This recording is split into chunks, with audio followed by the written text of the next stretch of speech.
must start. I must welcome the Honorable Minister, Minister B. Chris, Honorable Minister Barbara Chris, Honorable Shengwa, the Deputy Minister, and the team from the department and from SANRAL. I must also once again greet the honorable members present here and all our team, support staffs, and everyone present here today. Honorable Minister, we are happy that you are here today once again to brief us on the Operation Vala Zonke from the department. I think it's a very important program that our people out there are looking forward to get a briefing about. But also we are aware that you are also going to be briefing us about how far you have went in terms of the implementation of the tax recapitalization program. Honorable members, you have your program in your hands. I would want to start by checking apologies. Secretary Valerie, if you have any apology. Good morning. Apologies were received from Ms. Kobe, Mr. Montana, Mr. Madlala, and Mr. Maduna has indicated that he is running late and will join the meeting later. Thank you very much. On that note, is there any honorable member who may also be having any other apology?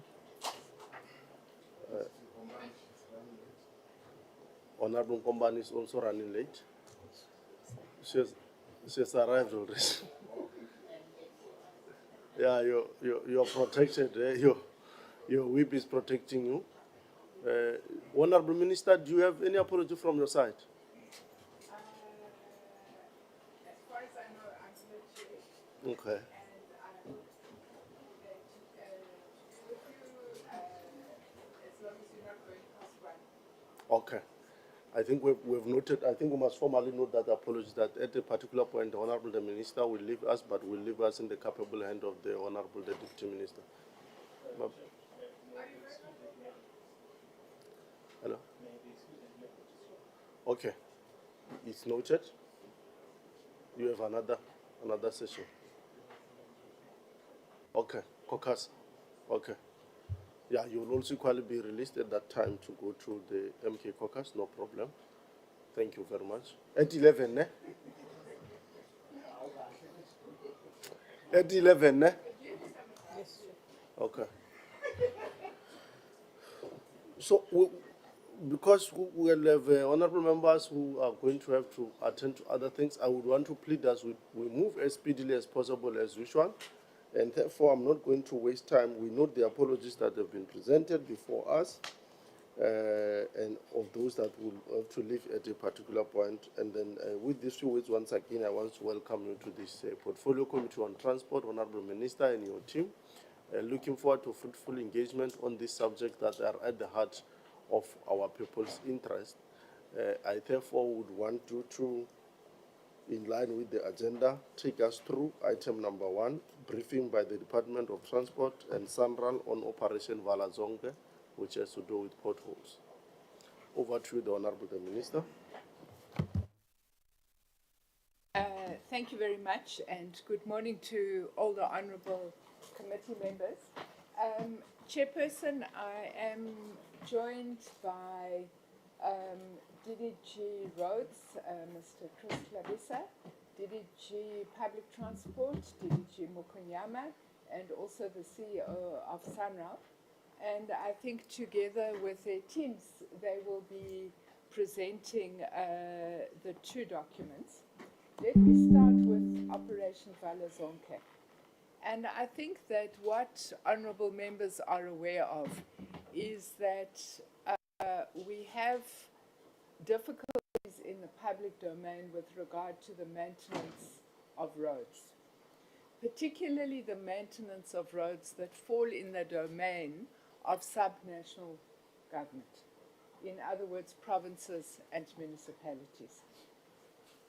Now, you would also be aware that there is a conditional grant that is given to provinces for road construction and road maintenance.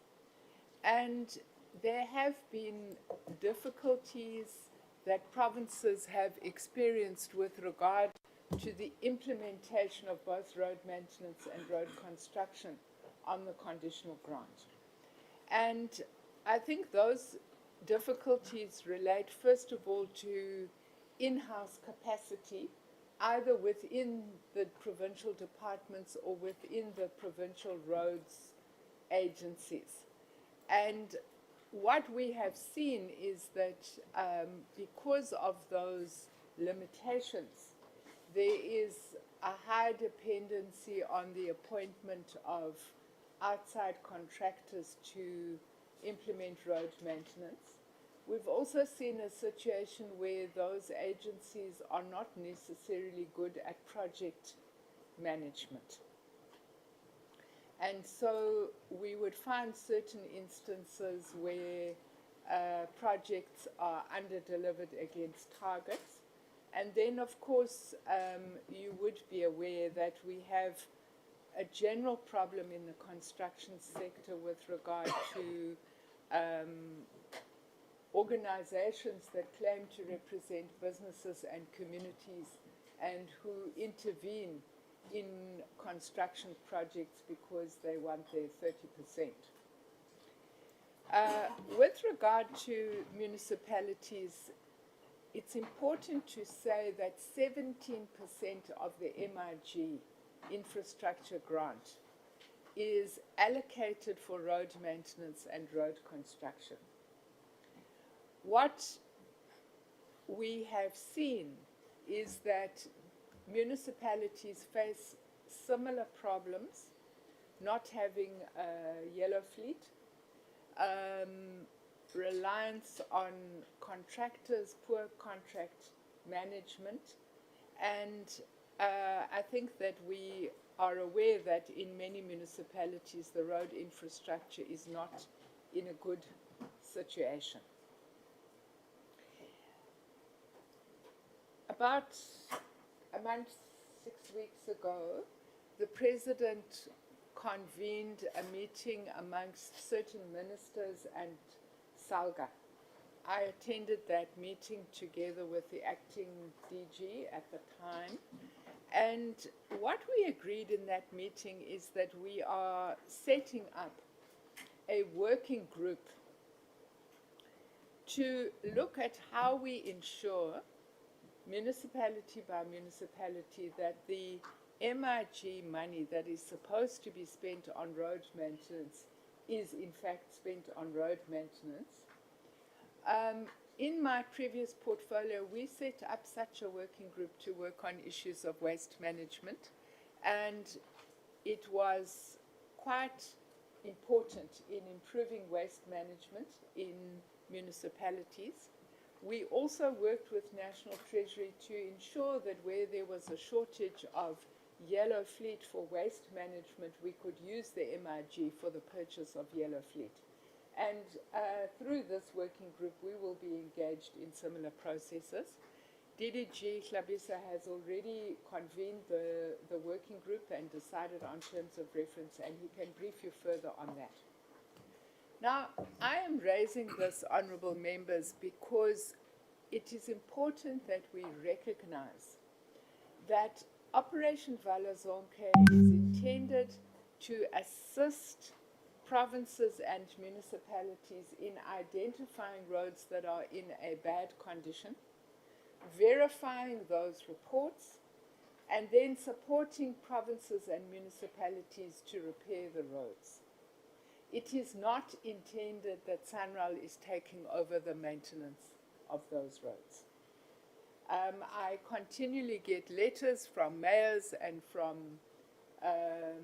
provinces asking us to take over roads.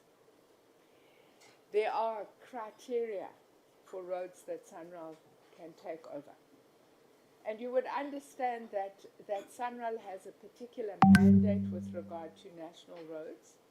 And so if we are to take over certain provincial roads at the explicit request of a provincial premier, there would be criteria for making that decision. And those criteria would relate to the nature of the road in relation to the national road network. It would also relate to the volumes of traffic being carried on that road, and other issues which you will see in the course of the presentation. So it's not a situation that provinces or municipalities can wake up one day, find a road that they think is in bad condition and dump it on SANRAL. That is not the intention of the process. The intention of the process is to assist with major arterial roads that would be linking to the national infrastructure with the purpose of ensuring that goods and services can reach their required destinations. There has also been something called Adopt a Road program. That is where there is a partnership between relevant business organizations. And again, it is primarily for economic purposes. So it would be a situation where there is a mining area, or a situation where there is an agricultural area, and goods and services are required to reach market destinations. So I thought it important just to give that outline. We used to have capacity at national level to support provinces with the implementation of the conditional grant. That capacity, for a range of reasons, became mired in controversy.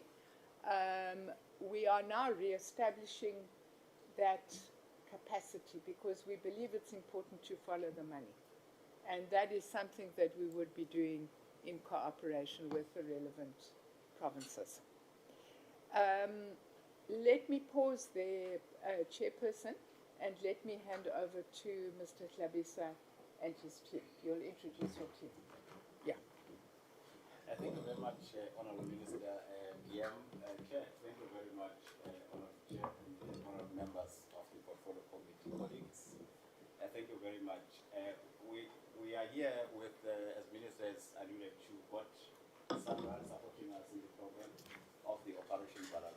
We are going to be having a shared responsibility between us, and we came together and put together this presentation. So I'll be rolling it out, and as and when I'm going to be asking my colleagues to chip in, but I think towards the end they can clarify some few things. But at any moment, I'm just going to be presenting. High level. Sorry. High level. Yeah, high level. Oh, sorry. High level. So sorry about that. I was using my Stuart voice. Okay, thank you very much. I think here we are going to be covering quite a number of initiatives here. One of it is the pothole documentation, road transfers. I see now it's coming on the screens. We want to talk about the Welisizwe Bridge program. I know that is quite a very interesting point at a provincial level, of course. And we want to couple the nanotechnology programs together with the gravel roads. We'll deal with that insofar as how do we build our roads to an acceptable standard, the gravel roads upgrade. We'll talk about that. Minister spoke about the yellow fleet, which the provinces are buying, and the municipalities to integrate into the maintenance teams. So we'll talk about that, which provinces are doing that and which ones are still, having a combination of outsourced as well as in-house using the yellow fleet.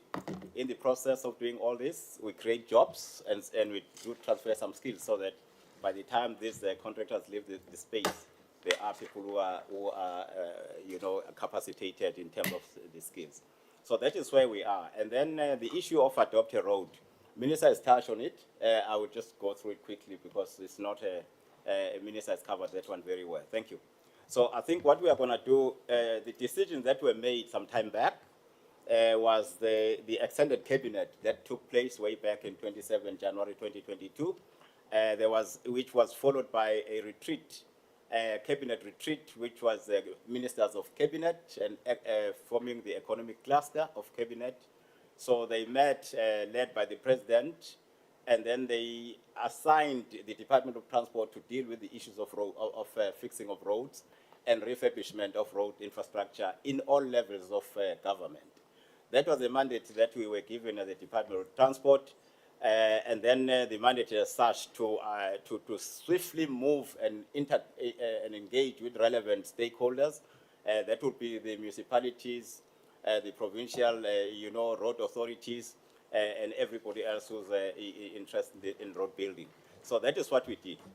So now, when you look at the provincial, the provincial issues, MECs are very critical, especially those MECs who are responsible for road building and road maintenance, so forth, and rehabilitation across the provinces. So they were therefore invited on the 8th of August, 2022, by the Department of Transport nationally to launch a program called Operation Vala Zonke.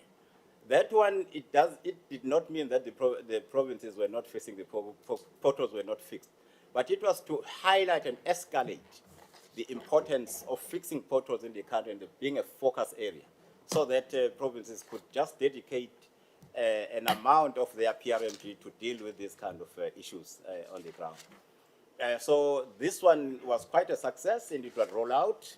There were also some apps that were developed, were demonstrated on the field. That was the public app, where the public had to report potholes, as well as the road authority app, where we were going to make sure that everyone who's a road authority has got the app, so that we can track and trace where the money is being spent, particularly what the minister spoke about, follow the money issues. So that is why, so the 44 district municipalities are involved, the metros were also involved in that kind of a process. I wanted just to highlight this one in terms of the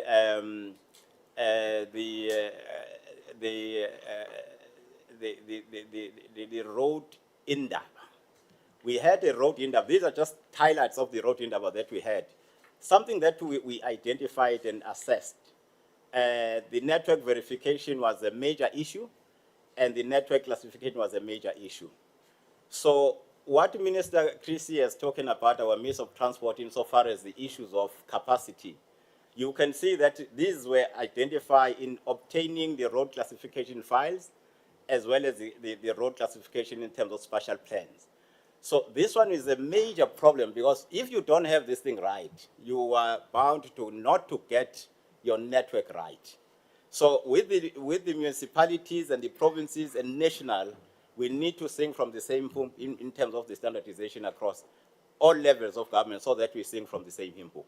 So for that reason, therefore, we highlighted this in making sure that we are par with all levels of government. So this one, the assessment and data warehousing services in terms of the TMH 18, we wanted, it's just what I've spoken about now. You will find that when you go to a municipality, you go to the province, we talk about 750,000 kilometers of roads. That matching and mapping of the infrastructure, road infrastructure, kilometrage by kilometrage, in each and every municipalities was a little bit of misfed, because the versions the municipalities and the province were using were not really talking to the standard across the whole country. So we have corrected that one now.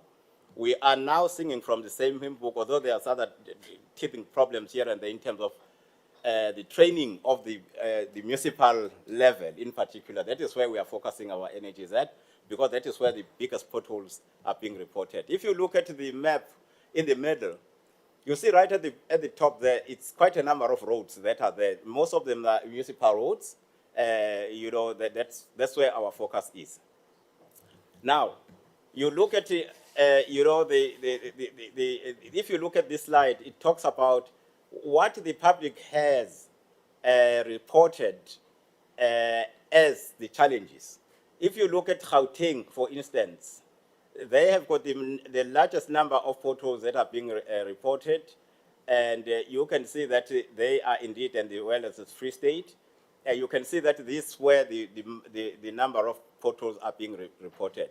What is interesting is that when you look closer to the maps with the public app reporting, it means that Gauteng has got quite a number of reported potholes. That is now in the area of the municipality. That, therefore, calls for us to dedicate our forces to deal with those kind of issues. I forgot to tell you that the launch of the 8th of August 2022, it was directed by this. There's this high intensity of the reported photos by the public. So that is why we went to Mfuleni municipality in the city bay in Gauteng. That is where the Operation Vala Zonke was launched on the 8th of August 2022. So if you look at this map now on the right-hand side, you can also see that it emphasizes what I've just spoken to you about, and you see also on the left-hand side, there's some intensity in terms of the concentration of the potholes that we have identified or learned from the public.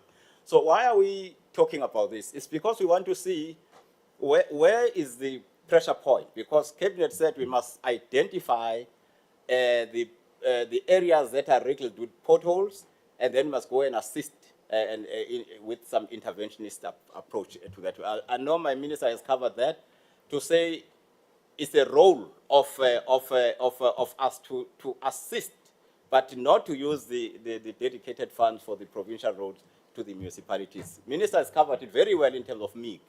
What is the thinking insofar as MIG is concerned? So we would like to get those kinds of discussions going ahead, and we are already on top of that through the SALCA focus group, which Minister said is well under. We are dealing with that right now. So I wanted us to go quickly to the TMH 18 portal allocation. Is exactly that we are now trying to distinguish between the districts that are really been up in speed with what the training has been. That was very interesting with the Nelson Mandela Bay, who has been working with us very close and to prioritize their issues. And we are quite encouraged what has been happening there, what is happening there. We're notwithstanding other provinces within the country also taking up like your KZN province, the Eastern Cape. We seem now to know that everyone who's a road authority is now being trained up to just to check to map up the potholes that are existing in their country. So what we did is that we pulled all the forces just to zoom in into those high concentrated areas of potholes, just through an operation ball kind of a thing. We pulled all the forces across the whole country, in all 9 provinces. We've got dedicated cluster reps on potholes from the National Department of Transport. So we pull them all together just to zoom in into the to the high concentration, like your Gauteng, your Free State, your Eastern Cape, as well as KZN and Limpopo.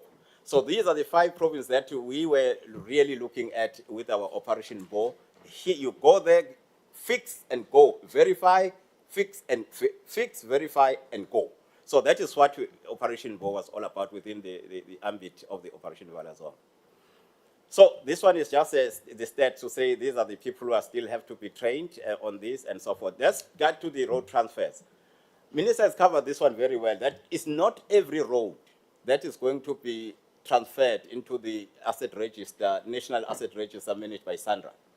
It depends on the criterion whether they do meet the functionality and stuff like that and so forth. So this is part of what we look at when we do the proclamation of roads and deproclamation of roads insofar as the provincial assets are concerned. So that is what we are talking about here. So on issues of breakdown by province, you can see that is where the asset register now that exists with SANRAL after the inauguration the incorporation of some other provincial roads are now with the asset registers of SANRAL. So now they are sitting at 24,384. I know that they've been doing some other verification as well and assessments, which is to a tune of about 3,000 kilometers of roads. So that one will increase this to about close to 35,000, which is, we don't want to believe that, we do believe that we don't want to exceed the 35,000 mark, because otherwise we are going to put SANRAL under tremendous pressure and to bankrupt, so we don't want that. So that is where we are now, and it's a first-come, first-served basis. Provinces are being encouraged to submit still, which Minister has spoken about to say she's receiving quite a number of requests insofar as that one is concerned. So that is where we are with that. I just wanted to highlight this one as well, that these are in the pipeline, the strategic network, as I spoke to you about. So this is also what I've spoken to. Now, let's go to the Welisiza Bridges. The Welisiza Bridges is one of the very program of government which is really assisting the communities, especially in the rural areas of our country, that talks to the river crossings and assisting particular access to schools, clinics, and those government amenities where people are being assisted to get their amenities there. So this program started some time back. That was Public Works then. Then we took over, I think it was October, November in 2022. We are running with it now as a Department of Transport, but we are working very collaboratively, very closely with the Department of Public Works and Infrastructure. They've got that capacity which they've developed over some years. And we do work with the SANDF as well as soldiers, because they do have the capacity on the steel modular bridges. So that is why we are still having with them these three departments. Is a function that we work together very well. So these are the bridges and focus areas and plan targets and stuff across the whole country. There are 6 provinces that are benefiting to the BFI process of the Welisiza Bridges. And these are the provinces, the KwaZulu-Natal, NCOP, you can see them appearing there. Now, I spoke about the debt road upgrade program. Now, we looked around and checked how much it costs. Law will come in to very handy with that. There had been a study in terms of comparing the traditional way of upgrading roads, betterment of gravel roads to well-engineered, better road, gravel roads. So this nanotechnology then very came handy because it was cheaper than that. I would like to, when the question time comes, maybe once I finish, to come in and just explain the cost comparison in terms of this. But the nanotechnology now have been gone some research working closely with the CSR. We are very happy that it's now come to a guideline, a manual that called TMH 24, which is now acceptable by all the road authorities and all road users, as well as the planners in terms of roads. So that is where we are now. These are the projects that are being effected through the nanotechnology. Limpopo, KwaZulu-Natal, as well as Gauteng, they are very strong in that in terms of their this kind of a material. But we started in Limpopo with some other roads. We went to Gauteng and then we are rolling out across the whole country. That is gravel roads being upgraded to something better, a rideable quality and stuff like that through using the nanotechnologies. So that is why I said I'll couple these two together, because they are this. Minister spoke about the yellow fleet, maintenance of roads in-house, and some are a combination of outsourcing as well as in-house. What has been the case? I know in Mpumalanga, for instance, we went there, they had the yellow fleet. It's a combination, and very small percentage is being outsourced. But by and large, they are intending to make sure that they do things in-house. Same with KZN. They got quite a number of yellow fleet, which they procured, and indeed, it's working very well. And also the Western Cape, they got districts that are well manned with the yellow machines and stuff like that.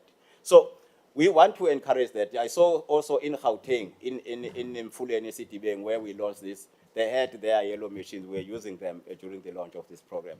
So other provinces, it differs. Like Minister was saying, it differs insofar as which provinces are doing what, insofar as the maintenance. They do maintain roads, but it's just that we want to have the line of sight where the money is getting spent. That is why we want this kind of an app that will say we want to see where the money is being spent. This is what the Minister is talking about in terms of follow the money. We are following the money. And that is why we want, even those people who are doing it in-house, we want to see where exactly are they spending the PRMG using their in-house teams, as well as the outsourced one. So we have turned the corner now. We do have the interventionist team to augment our technical team in the Department of Transport nationally. They are now going, they are interventionist technical team. highly qualified civil engineers, program managers, and the quantity surveyors. They are there. So we had a very briefing with them, with the provinces. Now they know that we are at the doorsteps. We want to check quality, is quality assurance, value for money, and making sure that the writability, quality, and so forth and so on is being adhered to. Do back to the basics of civil engineering. That is what we are saying. Because what we see in the provinces is not quite. That is what we're wanting to assist the province to get their network jacked up. So, job creation, while we're doing all this, we are mindful of the job creation, as was mandated by Cabinet retreat of the Cabinet Economic Cluster Ministers, as I indicated earlier on, that we need to make sure that job creation focusing on youth, women, people with disabilities are being integrated into all this. These are the programs that also SANRAL is doing through the transformation agenda that they are driving. So that is what we want to see. Adopt a road, I think Minister has covered this one very well in detail, so we would not be like, want to repeat what our Minister said. Well, she covered it very well, extremely well, to be honest. Thank you very much. I think that will be the end of our discussion. Thank you very much, Minister. Thank you very much, Chairperson and colleagues. I don't know whether my team would like to add, but I think that was quite... CEO? Okay, that's fine. Thank you. That's the end of our story for today. Thank you very much. Thank you, Minister. Oh. Thank you, You're fine, Minister. Thank you very much. Thank you very much also to you, DDG Tavisa. I think the presentation was straight to the point, and I think we must appreciate that at least you clarified, but also that the Minister had laid a very good framework which then assists us to have a global picture of what is actually happening. Honorable Minister. Sorry, Chair, DM's just reminding me there's one issue that we should highlight for committee members. In the introduction I was giving, I was indicating that there are roads that are provincial responsibility, national responsibility, and local responsibility. One of the issues that has been highlighted, and it particularly affects rural provinces like the Eastern Cape, is that there are roads that are not yet classified. So what that means is that that road doesn't have an owner on the system. And the consequence of that is that nobody takes responsibility for it. Yes. So part of what we're trying to do through this working group with SALGA, because this was a major issue that SALGA raised with the President, is to classify all roads so that throughout the country we must know if this road is in a mess, whose problem is it? Thank you. Thanks very much. Yeah, I think it was going to be part of my question, but thanks, you anticipated it. Yeah. But I will come something on that issue of classification. But before that, let me allow honorable members to come on questions and comments. Honorable Van Staden, you are noted. Honorable Kombani, you will follow. In that order, you will then follow them. Yeah. Let's start Honorable Van Staden, followed by Honorable Kombani. Thank you. Thank you, Chairperson, and thank you, Minister, for this presentation. And I think we've asked on the 3rd of September for extensive presentation on this matter, and thank you for providing it to us today. Now, I have just 2 questions. The one is around the R21 Gauteng. We can see it's a problem for many years, even when we were colleagues in the legislature, Minister. And I see they are busy preparing, but the project is taking a very long time. If you can just, probably if you have that information, just inform us what exactly is going on and at what time will that road be finished, because it's got the economic impact on surroundings areas like Pretoria and Kempton Park and other places. And then there's another question. The road between Sabi and Hazyview in Mpumalanga, it's the R536. It's a 44-kilometer road. It has been closed a while ago when I was visiting there last year because of a massive potholes in that road. I couldn't even drive with my SUV on that road. If you can just update us if that road is also getting attention, and if you can tell us when what project will be completed. Thank you, Chair. Thank you very much. Honorable Ngomban.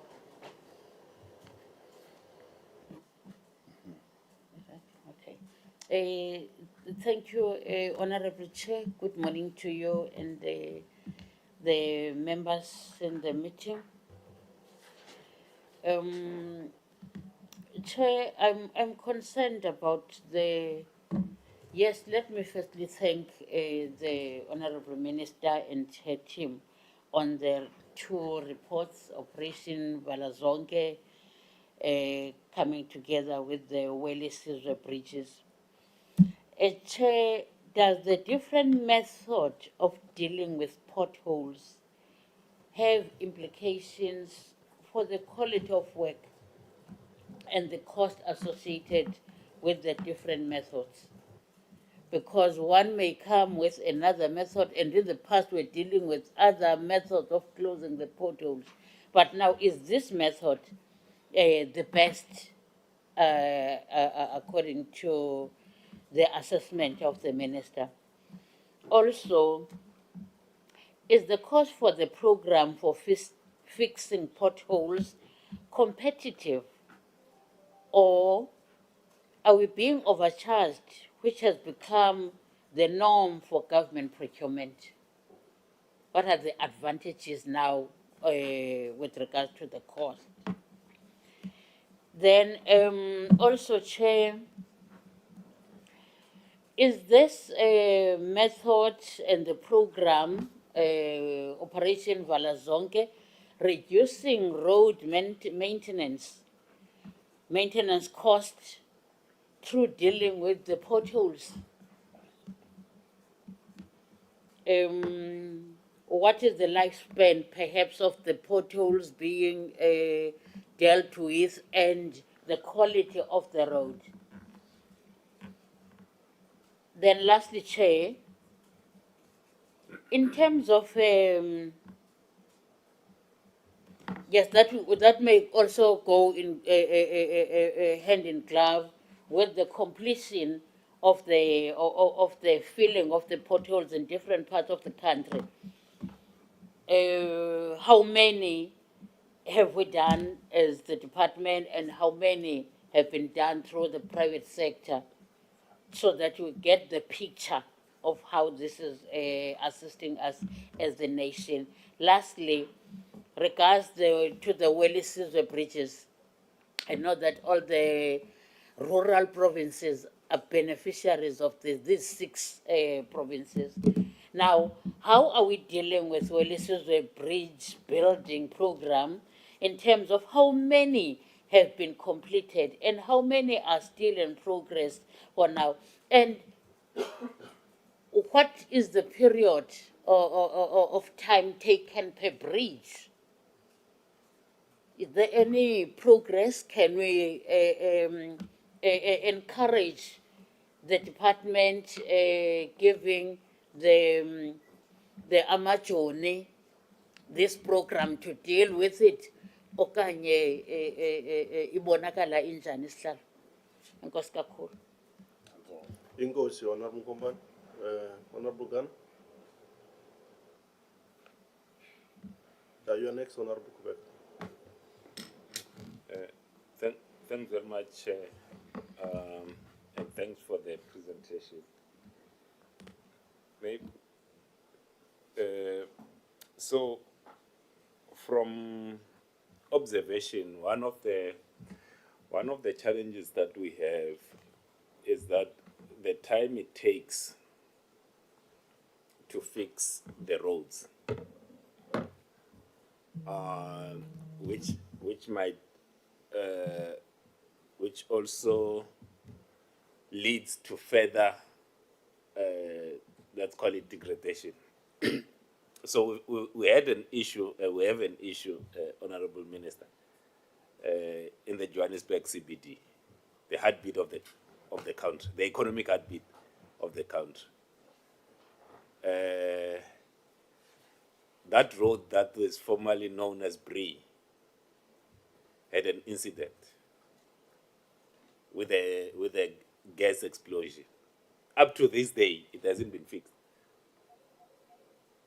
And you move around to the point that the Honorable Van Staden makes, is that even when there are attempts to repair the roads, the time it takes is just too long.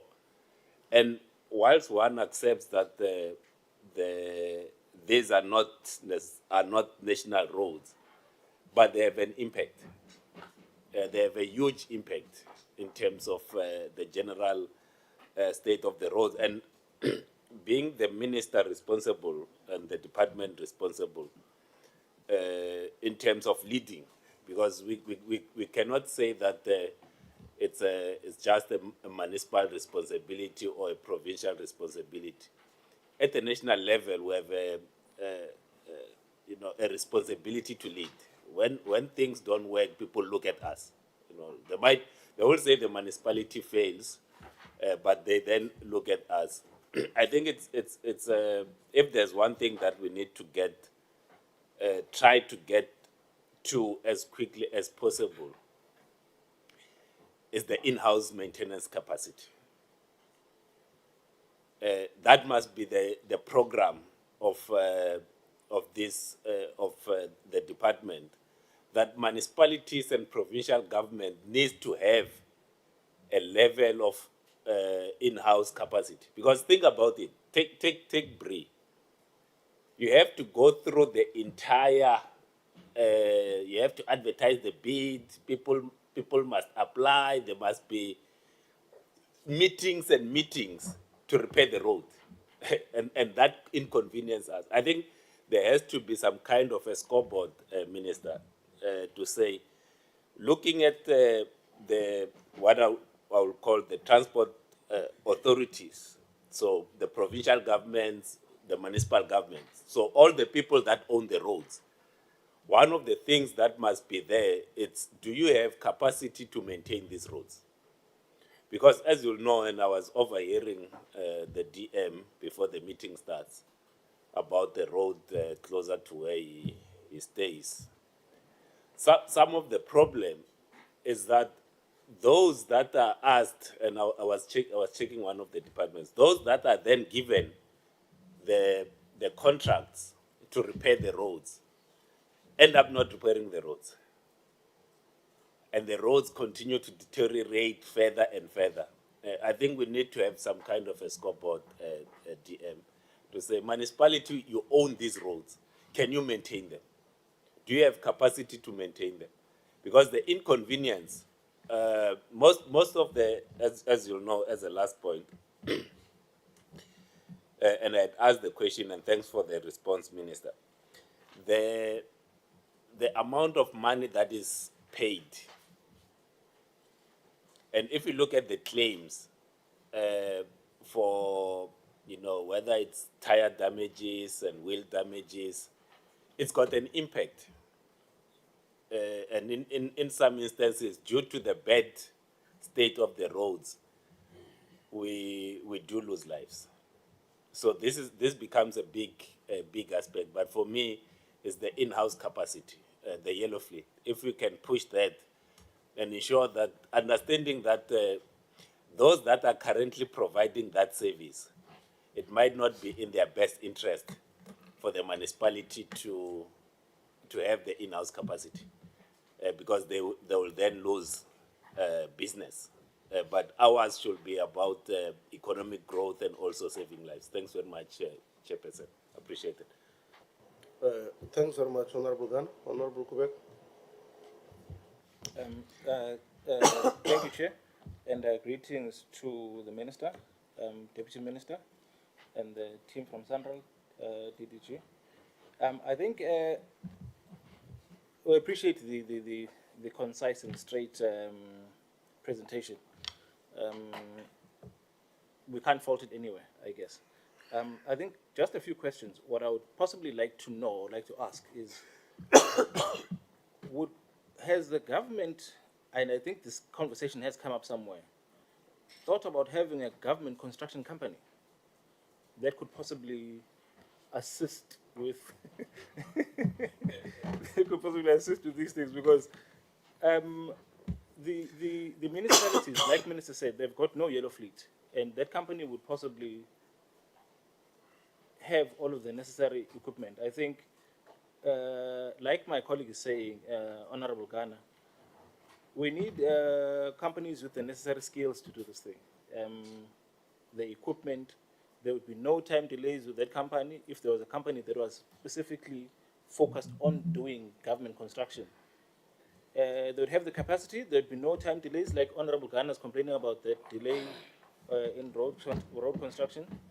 And I know that a lot of people will say no, but that's going to take away from companies that are doing work on behalf of or tenders for SANRAL and for government. That one could be easily solved with possibly a 30% subcontracting to local companies. And that government company, because it's got the skills and it's got the know-how, or it would have the skills and know-how, because I doubt it would hire people who don't have the skills and know-how, they would be able to provide oversight onto those subcontractors so as to make sure that the work that is being done is of the correct quality. And this would basically impact a lot on the in-house capacity. So that, like that, I think we would have proper capacity. And then the next question would be, what is the budget for Operation Vala Zonke nationally for each financial year? And then just to go off topic a little bit, this one is for Mr. Temane. I've asked him this question before, and I still don't have an answer. On the contract that on-road service or freeway management system service, there were a lot of complaints that came to Mr. Temane on that one, and I've highlighted it before in the same portfolio committee of transport, that there are people who are complaining that they've got no benefits, no medical aid, and these people work on the side of the roads. I think Mr. Temane will remember that I've asked this before. These people have not been absorbed for a long time. Mr. Temane, please, again, I request your humble indulgence on this one. Could you please, even if it's outside here or via a communication or email or whatever, please send me, come speak to us about that one. Thank you, Chair. Don't worry, Honorable Kubega. It will be done here. Yeah.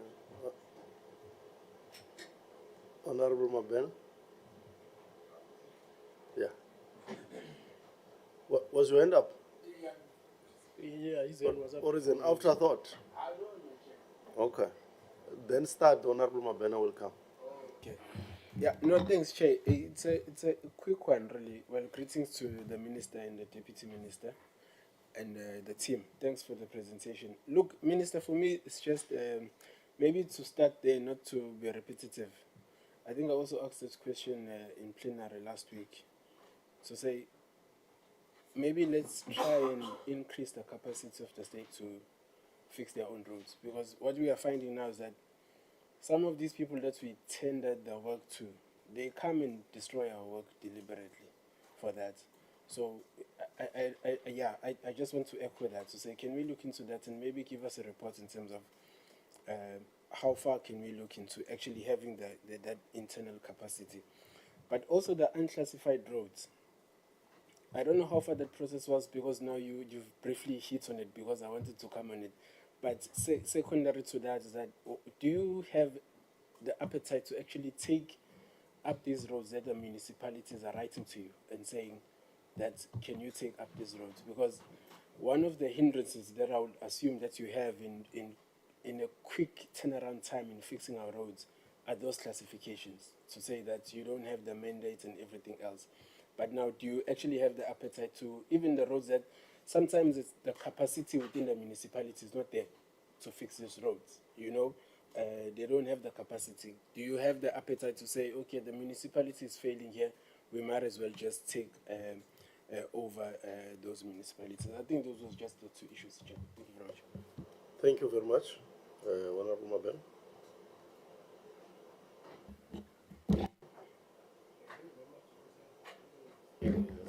Thank you.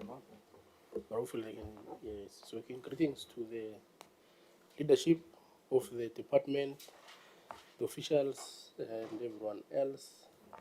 It's a bad week this week, Chair. We're not going to discuss soccer, but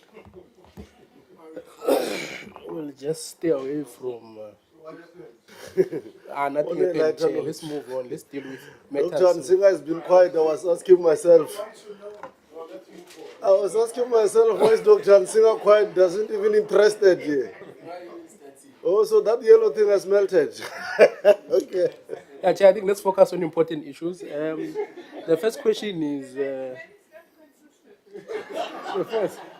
the first question, Chair, is I think I think we welcome the fact that, you see, the issue of the Adopt a Road program, especially in collaboration with the private sector, understanding that perhaps there might be a situation where there might be a bit of expertise, even though sometimes some of the private companies, they only come in to assist almost on an issue-to-issue basis where it affects them in the main. And mostly it's not about maybe the greater good of the community. I think, as the minister said this morning, that they would rather concentrate on the roads that affect them to make sure that they improve in terms of efficiency and all of that within their business, and just to save on costs maybe in the long term. But is there any maybe plans within the department to try and convince these partners, these private companies, to maybe look at a broader program where, instead of maybe taking on the roles that directly impacts their businesses, say maybe if there's two of those roles, maybe they maybe adopt another two which does not have a direct impact on their operations, but is for the greater good of the community, because we are trying to leverage that relationship. But I think that on its own is a bit welcome. I think also maybe from last week as well, with the issue of the TPSA and the collaboration thereof. I think also what was interesting also, I saw there is a committee of transport officials. Who sits in that committee? Is it a coordination structure with, is it only provinces or also municipalities? And what is the frequency of that COTO structure? And also, what has it been successful? Because I believe that is an IGR intensive process, the way that is like the structured. What is the frequency of it? And also who sits there? And like, do they have any decision making powers? Well, not executive powers per se, but at official level, where they can actually take decisions and make sure that things are happening. But I think the idea and the concept to improve IGR in terms of making sure that we manage the transport space better, I think is quite welcome, and it's a great development. Look, there's no surprises there with Gauteng having the highest number of potholes. The other question with regards to road authority registrations, what does this mean, a road authority registration?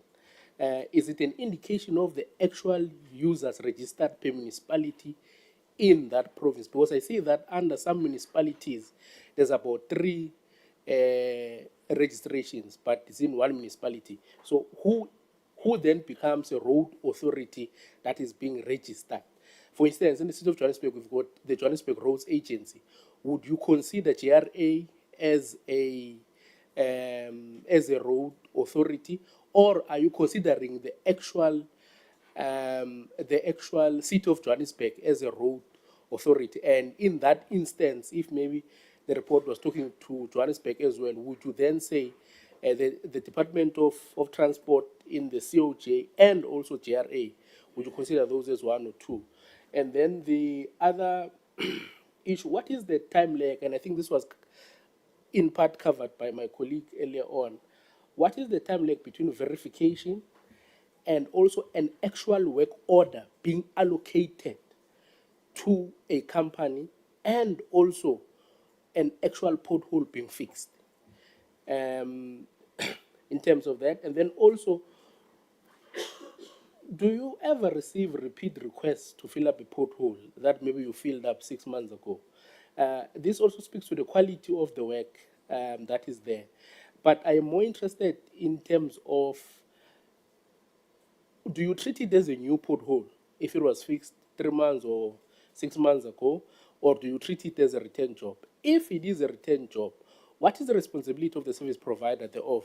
Do they assume in that? Because we would have allocated money to them, they filled up that pothole, but then maybe due to the poor work, well, not say poor workmanship, but maybe the quality not being of the highest standard. Because where I live, for instance, you fill up a pothole, there's a rainy season, and then within 2 months, 3 months, we're back to square one. So what is the responsibility of that there? The issue of the well-seasoned bridges is a bit of a contentious one, Chair. I think we, in the previous term, we asked a number of questions on this thing. One, what is becoming clear now, which was not very clear previously, is that the Department of Transport is a financier.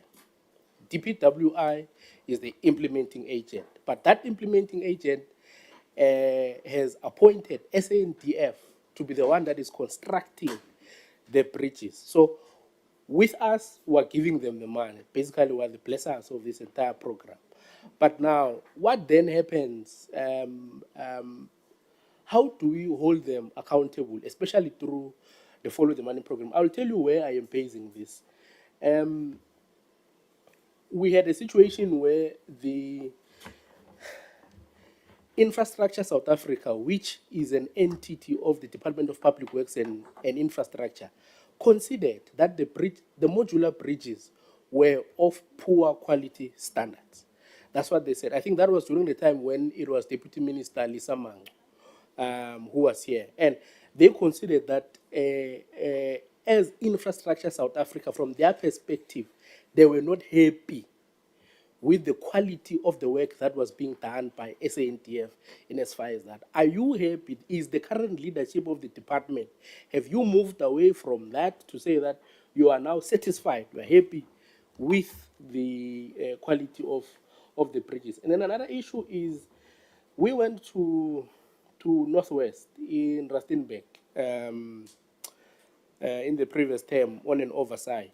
I think Chairperson was still Manget, Uzwan. When we arrived there, we found that, Minister, contrary to popular belief, the yellow fleet was there and it was newly purchased.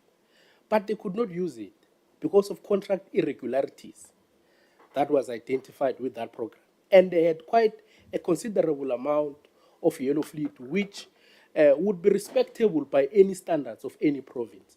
But they did not have access to it because of contract irregularities. Now, how far is that and what is happening? The last question, Chair, is in the last meeting we had with the minister said, and I raised this question, and in her response, she said, SANRAL is going to build or is in the process of having regional offices.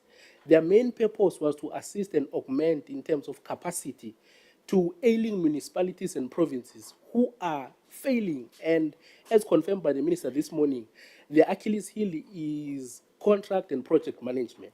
Now, my colleagues here are pushing basically for another state-owned entity, which we don't want to venture into from our side. But nonetheless, how far are we with that process in terms of the regional offices? And will we get a report that comes from the department to say a regional office in Mpumalanga has assisted Dr. J.S. Moroka municipality with managing this project and that project and that project and this project? And then the cost, who bears the cost? Will it now be on the side of SANRAL? Because obviously we're putting a burden on the financial position of the entity if they have to do the work of failing municipalities. Is there a mechanism that we can do to bill some of these municipalities? Because instead of also the transfers coming from the Division of Revenue from Treasury, that we have a conversation with Treasury, that the money, instead of going to them, that which is allocated to them, maybe a portion of it goes to SANRAL in those regional offices to assist with that program. Chair, I'm looking at my list of questions. I think that's about it. Yeah. No, thanks. No, thanks very much. I think I allowed you to go on and on because maybe it was going to give you an opportunity to heal. I think that as colleagues, we need to really support each other through thick and thin. So when things are not good, we must also allow you an opportunity to vent out. I think I've noted all the hands.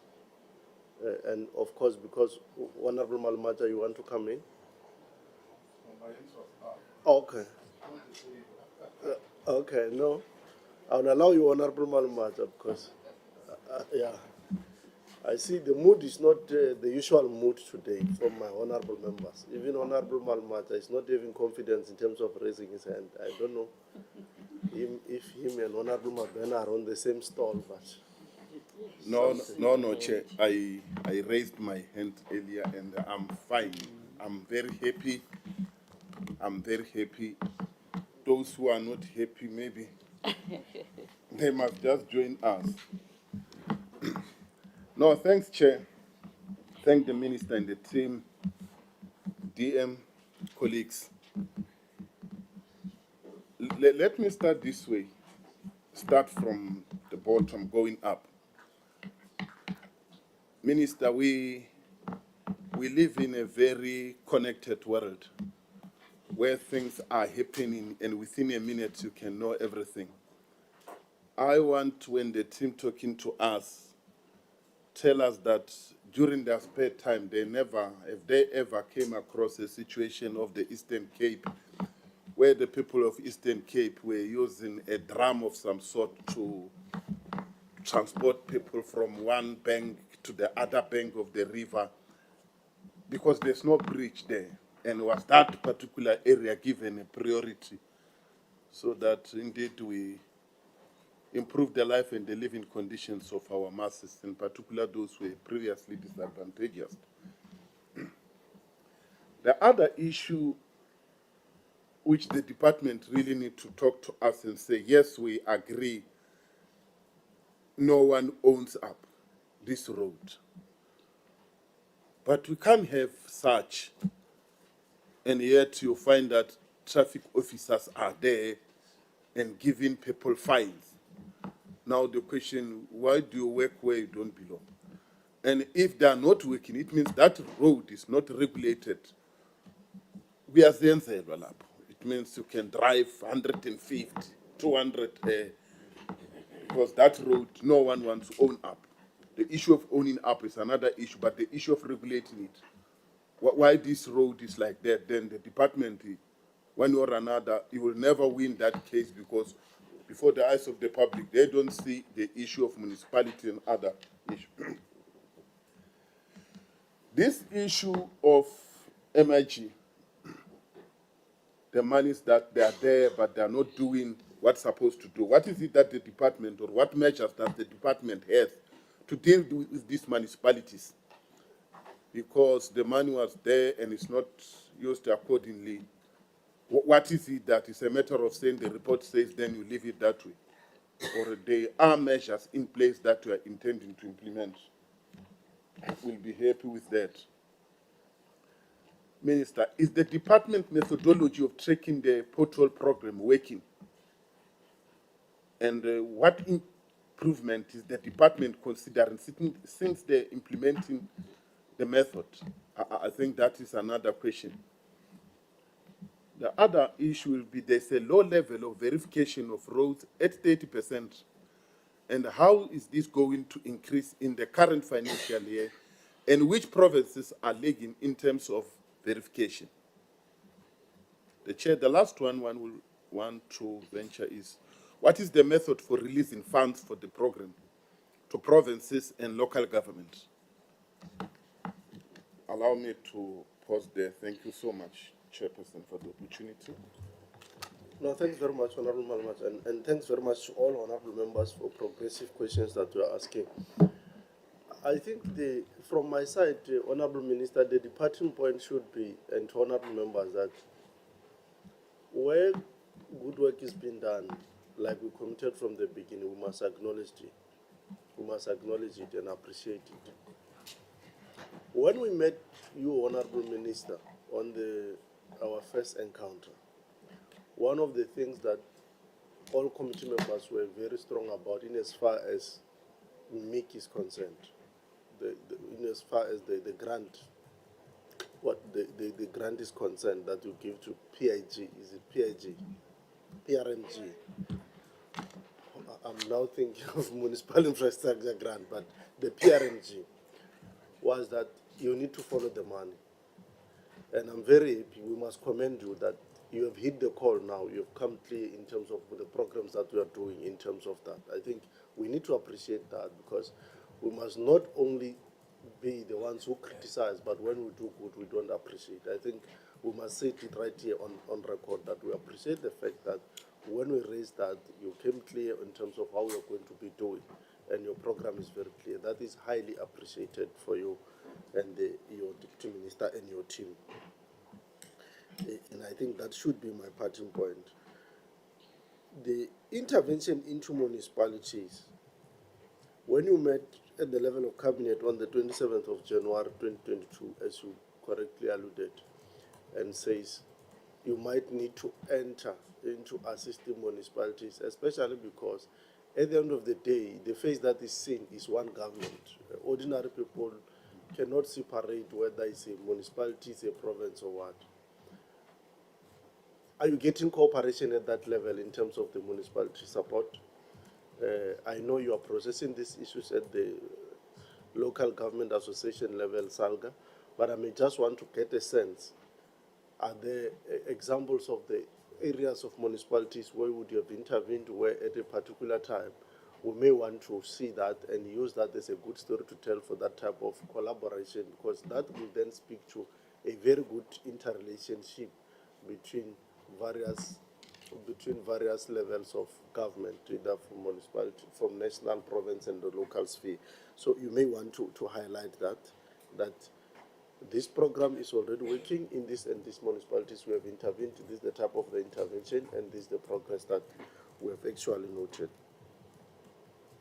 The transfer of road, I know we have discussed that, Honorable Minister, that I don't know at what point we discussed it, but we discussed it that as much as there is an appetite from provinces to release roads to SANRAL, it must not be at the detriment of SANRAL's capacity to resolve, because where the SANRAL will then have a burden of all these roads, and that does not speak to the availability of the budget that is there.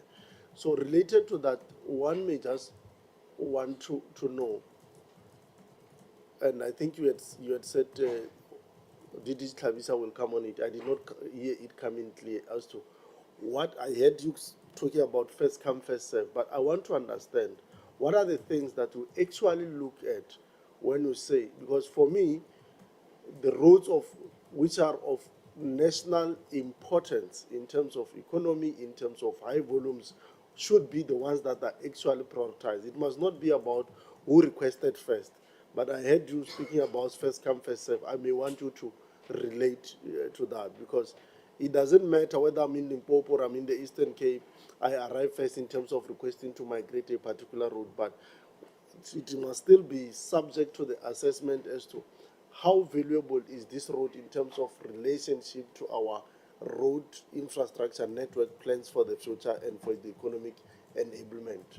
So I think you may want to speak to that. Honorable Mabena touched on the Welisizo program. For me, I would just want to know the impact of this particular program. Is it going all right over and above the issues that Honorable Mabena touched on?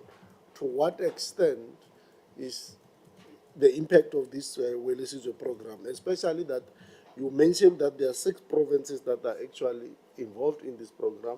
What is happening to the other remaining 3 provinces? Where are they excluded? What are the plans to integrate them? But also, what is the long-term intention of the department and all the stakeholders involved in relation to this Welisizo program? Are we going to see it being rolled out through and through? And this is over and above, as I'm saying, what the Honorable Member has actually raised. Road classification is a very important issue in this country. And maybe my parting shot should be, we appreciate and commend the fact that you have already started and taken the responsibility to ensure that this thing is done. Because at the end of the day, over and above everyone, you are the custodians of all routes until then that they're classified. I appreciate that particular intervention, that because it should have long been done. We cannot sit with an asset that is in the country and we don't know who actually owns or that who that asset belongs to, because it then raises a lot of questions as when accident happened in that road and a lot of other things. If I get my car damaged on that road, and who uses that road for what purpose and so forth. Those are some of. So important for me is the fact that you are going to start that particular process. You may want to debrief us as to how are you going to be rolling that all over the country widespread classification of roads. Of course, you're going to do that in consultation with provinces, with SANRAL. Do you have time frames at which we will say by April 2024, April 2026, 2025, 2026, we will know all the roads in this country are classified, so that we do not have a challenge where we say we don't know who owns or who's responsible authority for this or for that particular road. I think let me leave it there, and if there's a follow-up, I'll come in, but let me leave it at that particular point. Yeah. I think I don't want to touch more on the yellow fleet. I think the yellow fleet, colleagues who love yellow have elaborated a lot on the yellow fleet, and I think it's fine that way. Chairperson, I want to just comment on 5 issues, and we will then hand over to the team to make specific inputs. The first issue that I want to comment on is the phenomena of potholes. Colleagues are asking a lot of questions about how soon will potholes get fixed, will potholes recur, what are the time frames, and so on. From a policy perspective, Chair, a pothole should never happen. Once a pothole occurs on a road, what it means is that the structure and engineering of that road is seriously damaged. And you can fix the pothole, but there will be another crack somewhere where the water will get in, and that pothole will reoccur, or another pothole will occur next to it. So we are not aiming to fix potholes. We are aiming to change the approach to road maintenance so that we do regular maintenance on all roads in our country so that potholes never occur in the first place. There's a very big difference between an event such as what happened in Bree Street, the sinkhole on the R21, flood damage on the N7. There's a very big difference between that and potholes. Potholes occur because you are not putting the sticky surface on the road every year. You are not resurfacing that road every 5 or 10 years. That is why potholes occur. So our long-term aim is not to fix potholes, it's to fix regular road maintenance. And I would really want the committee to start focusing on that issue. Because until we focus on that issue, we're not going to get the road infrastructure right in this country. So when we say we want dashboards and measuring and watching of municipalities and provinces, I agree. But let's measure the right thing. Let's measure to what extent are we regularly maintaining roads in our country so that we avoid potholes. Obviously, there is a fix-up job that has to be done. And we're trying to assist that fix-up job in 3 ways. Firstly, by transferring roads that play a national function. So, Chair, you are right. It's not first come, first served. It's the category of the usage of the road that will determine whether or not SANRAL takes it. I think the first come, first served relates to how do you decide if you've taken 20 roads, which one are you going to fix first? Because remember, there's no money that comes with these roads. It has to be done within the financial envelope that SANRAL has. So if SANRAL receives this road this year, and another road 5 years from now, we should prioritize the one that we received first from a budget point of view. So I hope that clarifies that issue. So the first thing we're trying to do is to take over roads. The second thing we're trying to do is to make sure that the provincial conditional grant is spent and spent appropriately. And again, not only do we want to follow the money, how is the money being spent? Who is being appointed to fix? Under what conditions are they fixing? But we also want to address the issue of how are provinces themselves prioritizing roads. I'm dealing with a road at the moment that a province has asked me to take over. It's a municipal road. And the relevant authority is saying to me, but this is a really important road because there's a factory in this road.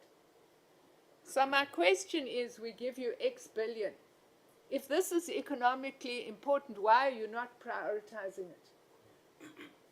So I think that one of the things that we would ask you to do is to interrogate the prioritization by provinces of their usage of the conditional grant. If we say that the apex priority of this administration is to fix the economy and create jobs, then we must be showing how our spending in different areas synergizes with that apex priority. And I would be very interested in the committee, in the course of your oversight visits, if you go to provinces, how you interrogate that issue and what the answer is. We all agree that a community might want to get to a clinic, and we all understand why that is important.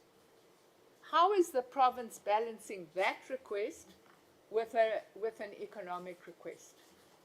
I'm interested in that decision-making process, and I'm sure the committee would be interested in that process. DDG Hlabisa, let me help you on Wele Sizwe.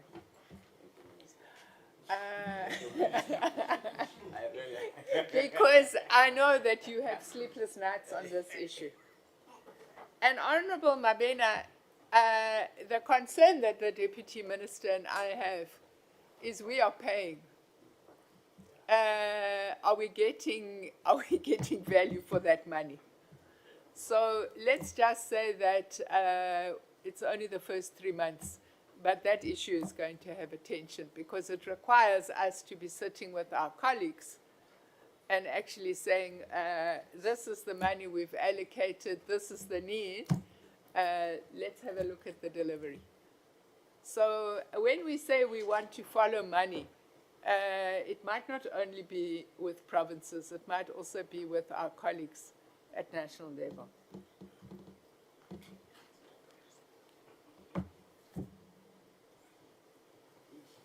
On municipalities and provinces, colleagues, can you understand there is no budget for Vala Zonke? The budget is in the MIG, it's in the provincial conditional grant. That is where the budget is. That is decided in the equitable share and in the, what do you call this thing, GM?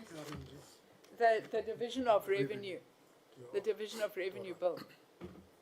I can't come along and say, oh, I don't like the division of revenue bill, let me take this money and that money. I can't do that. What I can say is, you've been given this money, what are you doing with it? And that is what we are doing. We've only started this process because, Chair, I mean, we can talk to you about help we've given to municipalities. But we can't yet say to you whether the following the money and the SALGA working committee is bearing fruit. We've only just set it up. And we are in the process of re-establishing the capacity that used to exist in the roads branch to follow the money. You can't follow the money without engineers.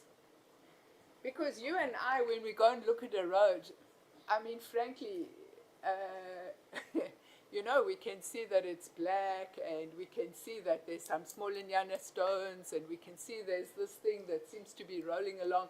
But whether that's the right equipment, the right surface, I mean, really, we would not know. So we need to bring the engineers back there. We need to bring project management capacity back there so that when we go and follow the money, we know what we're talking about. And we have to re-establish that capacity which used to exist in this branch and doesn't exist anymore. So this is work in progress. And there are tables, colleagues, where you can see that we've gone and interrogated what's going on with maintenance, what's going on with Yellow Fleet. That is the progress that we have made so far. I'm very concerned about this issue of government capacity because we have the Johannesburg Roads Agency. What does that road agency do? We have provincial roads agencies. What do they do? I'm sure you would want to ask them sometime, colleagues. What do they do? Because they receive taxpayers' money. So they must account to you on what do they do. I can accept that when your street is blown apart by a gas pipe, your Yellow Fleet is not going to help. I can accept that. You will need advanced engineering to repair that problem. But day to day, please call those agencies and ask them about capacity. How much are they insourcing? How much are they outsourcing? And why? I think that's a very important issue. We will take this question of Rustenburg. I was not aware. We were not aware of this. We will look into it. Thank you for bringing it to our attention because that is a problem. But when I say to you that there must be basic maintenance, that is what I expect government to have in-house capacity to do. To be putting this, because you'll give me the right terms, but this sticky stuff that you must put on roads every year so that you keep them waterproofed. Those bitumen. Yeah. Bitumen. This resurfacing that you have to do every 5 to 10 years. That is the in-house capacity that we would think that municipalities must have. And provinces must have that. Because that is the thing you must do every day to keep your system running. So I just wanted to make those policy points. I think all the detailed points my colleagues will raise. But let me say, Honourable van Staden, I don't know if you've been to the R21, to the site where they're fixing that sinkhole. I mean, it is the most incredible feat of engineering, because essentially, and again, this is not a road maintenance problem. This is a problem that you have a quarry next to a national highway in a dolomitic area. I'm glad I wasn't the Minister of Environment when that EIA was given. Because who did that, I wouldn't know. But it's the most incredible feat of engineering, where what SANRAL is basically doing is constructing a series of pillars under the ground to hold that road up. It was the most fascinating visit, and how they're pumping the concrete underground, and what happens when there's a a cavern underground and so on. It was a very fascinating visit.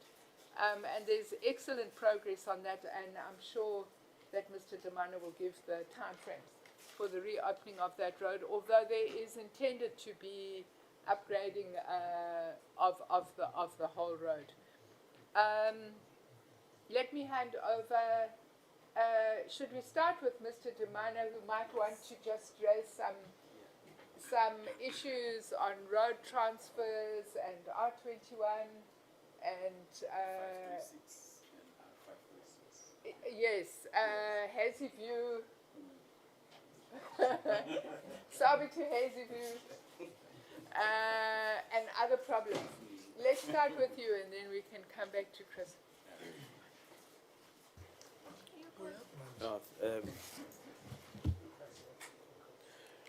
Good morning.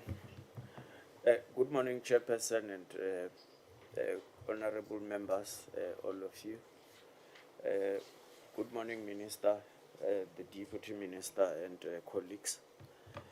Thank you for the opportunity to just respond and provide some comments.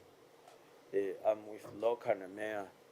He's one of the engineering executives that is working very closely with this program of Vala Zonke from inception. I think just to provide some comments on the R21, we have the project which the Minister has just described on the sinkhole. That one has just been completed, so where the sinkhole is next to the quarry area, the road is now fully open. And then the rest of the road, which might be where you are talking about, the replacement of the various lanes, we are scheduled to complete that in March. I must say that that contractor has responded very well, including in terms of flexibility. They work late at night, weekends. So their scheduling has been very excellent, I must say. But it is also an example of what happens when a road goes beyond its maintenance cycle. It deteriorates completely, it loses the first, second layers. So it stops being a normal maintenance where you will ordinarily just go and fill in a layer on top of it and seal it, a reseal, and then prevent water from seeping in and causing potholes and other damages. And it becomes a capital expenditure program. And that's what happened there because we did not have funding for the toll portfolio. It's a toll road, part of the e-toll network in Gauteng. You will see that some of the sections of the Gauteng network are also coming to that level, not as badly damaged yet, but the signs are there. So we will be accelerating fixing of the e-toll network as part of the rollout. The other road that was indicated, which was, I think you mentioned R536 or so, it's not our road, and it's also not earmarked for transfer to SANRAL. So unfortunately, it remains a provincial road or a municipal road for which we wouldn't provide any answers as to what is happening. Mr. Kanamea will touch around the question of methods of pothole repairs. Are we getting value for money, including what happens if a pothole was fixed and then reported again? How do we report that? I must say part of what we realize is that sort of problem, that a pothole might be patched over and over a number of times, and we wanted to avoid that. So we will get into that detail. The issues around whether from a government-owned construction company or not, we're not quite there in that sort of assessment. It requires a lot of capital to establish that and other capabilities, owning fleet, maintenance of fleet and all that. Those are not the skills that we have. Having said that, we are busy looking at what we call our own teams, but these teams will be focused on sort of routine services that we typically do. It could be line marking, For example, it could be simple resales, the type of activities that do not require extensive type of equipment and construction activities, because we want to maintain the flexibility. One of the issues around owner, being an owner and doing the stuff in-house, is that you also inevitably end up having to hire quite a lot of labor, and construction activity is cyclical. People move across the country to repair roads. So what do you do with those people? Are you going to be moving them, accommodating them across the country? What happens if in a particular area there is nothing to be done? Do you just keep them? So the type of overhead costs that you are required to maintain is not the sort of skill that we have developed. But we are looking at a certain in-house capability for certain routine services. I think on where there's no municipal capacity and takeover of roads, the minister covered that. It's all subject to criteria. They ask through the premier, and if the roads meet criteria that we have listed, then those roads will then be transferred accordingly. If they don't, we wouldn't necessarily transfer them. I think the chair wants you to list the criteria. Okay. We did have. Thanks for Yeah. coming from me, Minister. We do have a, yes, and you may want to also put the slide 15 there. So the criteria, some of that, and it will be what we call strategic and primary routes. These will be the routes that in most circumstances will be feeding into the big national roads. So we look at traffic flow. So there's a certain level of traffic that must be. If a road is carrying more traffic, it means it is important in a particular area. It could be for social activities, it could be economic activities, it could be tourism activities. But traffic is a big indicator for us. The more a particular route carries traffic, it then requires upgrading, adding capacity as well as for safety issues. If a road is one that connects South Africa to other countries in the neighboring areas and goes to one of the border gates, there was a determination by cabinet that we must take over all of those. So all roads leading to border gates, whether it's Lesotho, Botswana, Zimbabwe, Mozambique, and others, Eswatini, most of those roads have now been taken over by SANRAL. If a road is connecting to industrial development zones, as well as, what's the other? And that's IDZ, as well as, I forgot.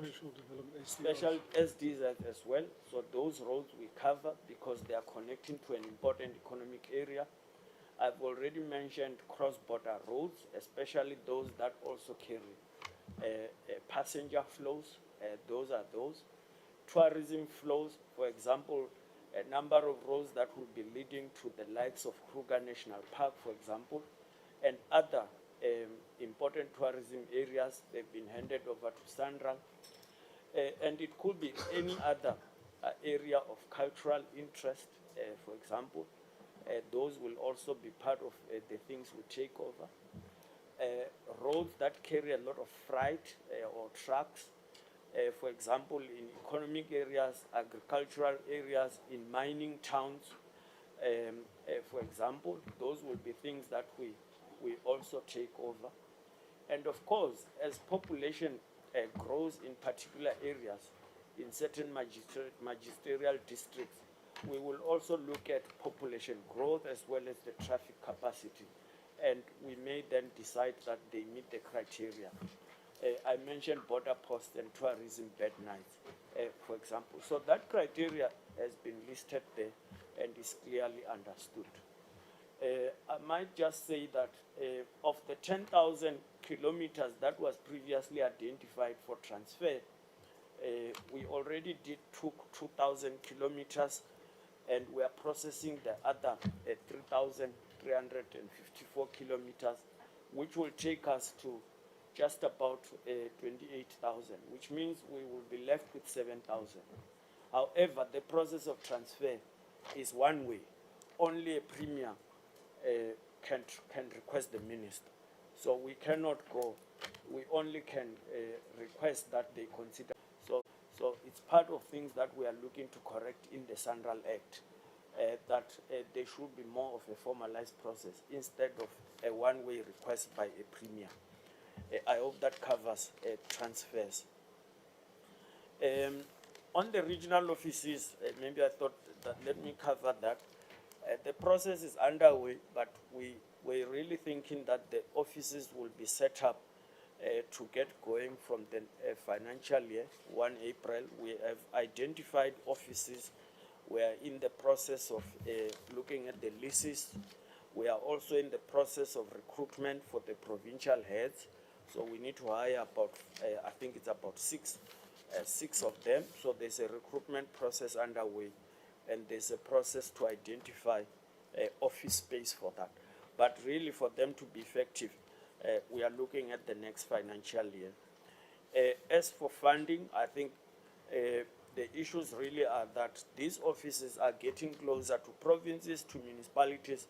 They will be located where the provincial capitals are, so that they are closer to the provincial government and the seat of power there. Really, there will be an extension of SANRAL. They will be working on the SANRAL network. As more roads are transferred, the network is growing, so we need people much closer to where the roads are to assist. But also they will be playing an advisory role to local municipalities and provinces, including providing capacity where it might be required from a technical assistance point of view. I think that the other areas, Mr. Kanamea here will cover them. I do hope that you have looked at the rest of things you can cover. Thank you.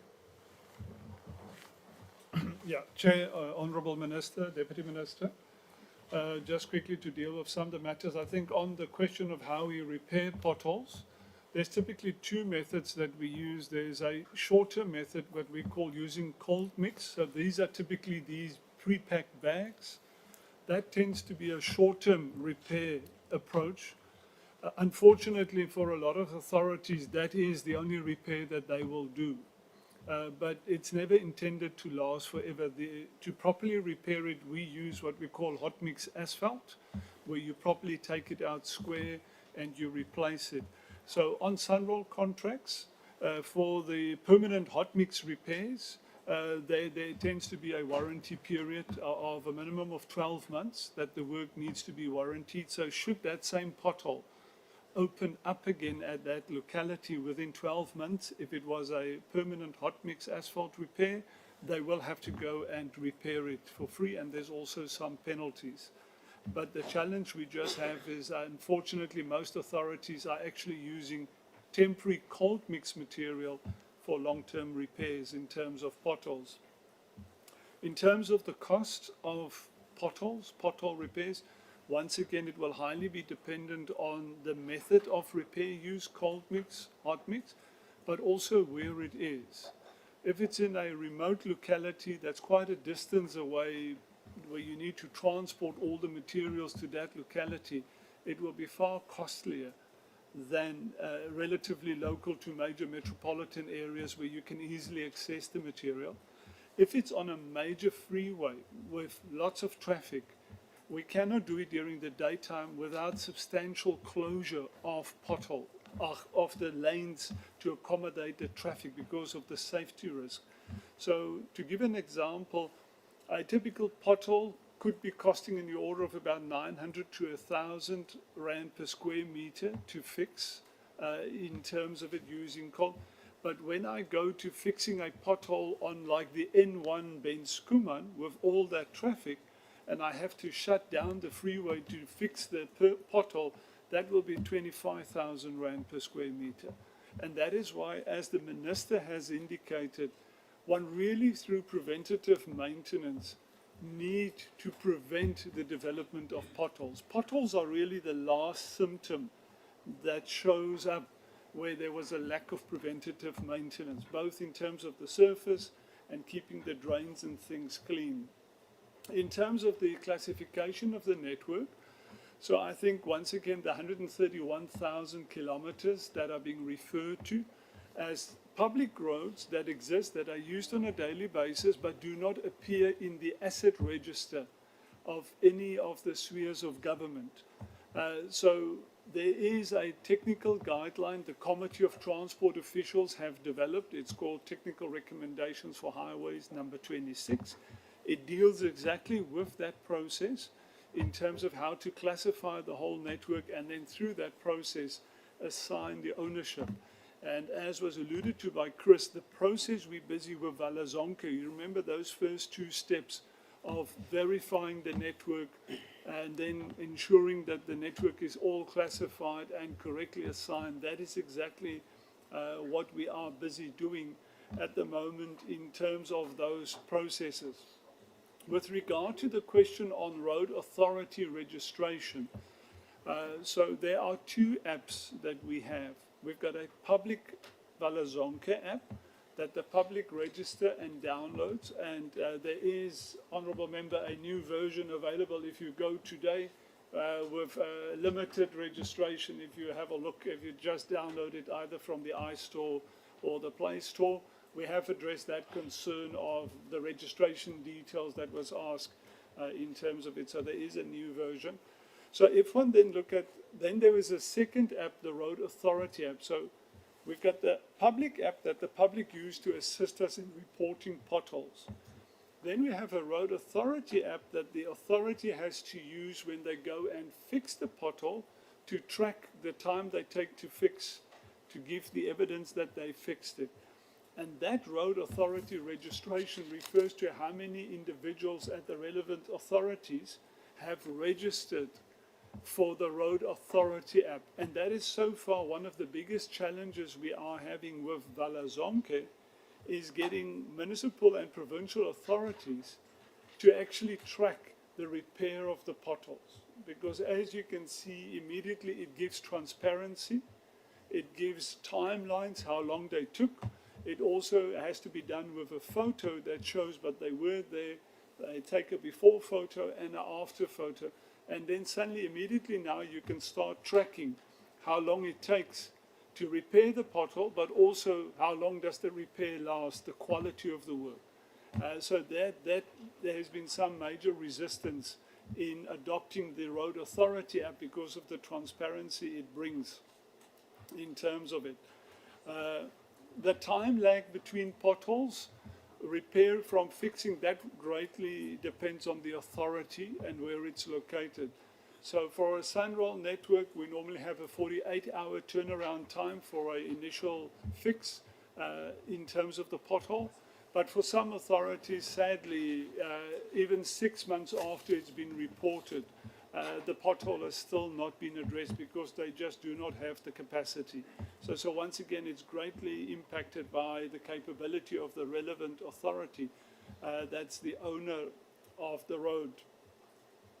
So once again, as I said, if a pothole has been repaired and within 6 months it reoccurs, it will once again depend on the conditions of contract the authority has with their service provider. Within SANRAL, permanent repairs, as I said, carries a 12-month warranty period. But some authorities, if they don't have that, it will then be seen as a new pothole that has occurred that needs to be repaired again. In terms of what we have learned so far, in terms of the two apps and the progress, I think getting the public to assist us in reporting potholes has enabled us, as was shown on the map, to start getting a picture of which corridors that are utilized by the public are severely potholed, where that information is not necessarily filtering through from the road authority because they're not doing frequent condition assessments of their network. So we're now actually getting an independent view from the public to say, hang on, go and have a look here, there seems to be a problem. That has enabled the department to focus their engagement with information to say, but authority so-and-so, what are you doing on this road? We see the public are complaining about all the potholes. So it's we are suddenly informed through that information that comes from the public of which roads are really impacting the public. So I think that part is working very well. The part where we're working on improving is the road authority app part, where authorities need to track the actual repair. And we are continuously engaging, training. We've got the war room set up, that actually a call center that now follows up with the authorities to say, the public has reported these number of potholes on this route. What are you doing about it? Why is there no action being taken?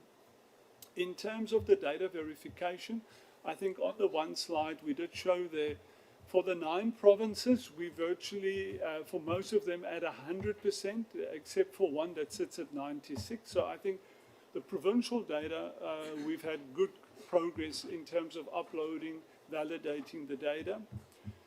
The challenge is really at our metro sphere.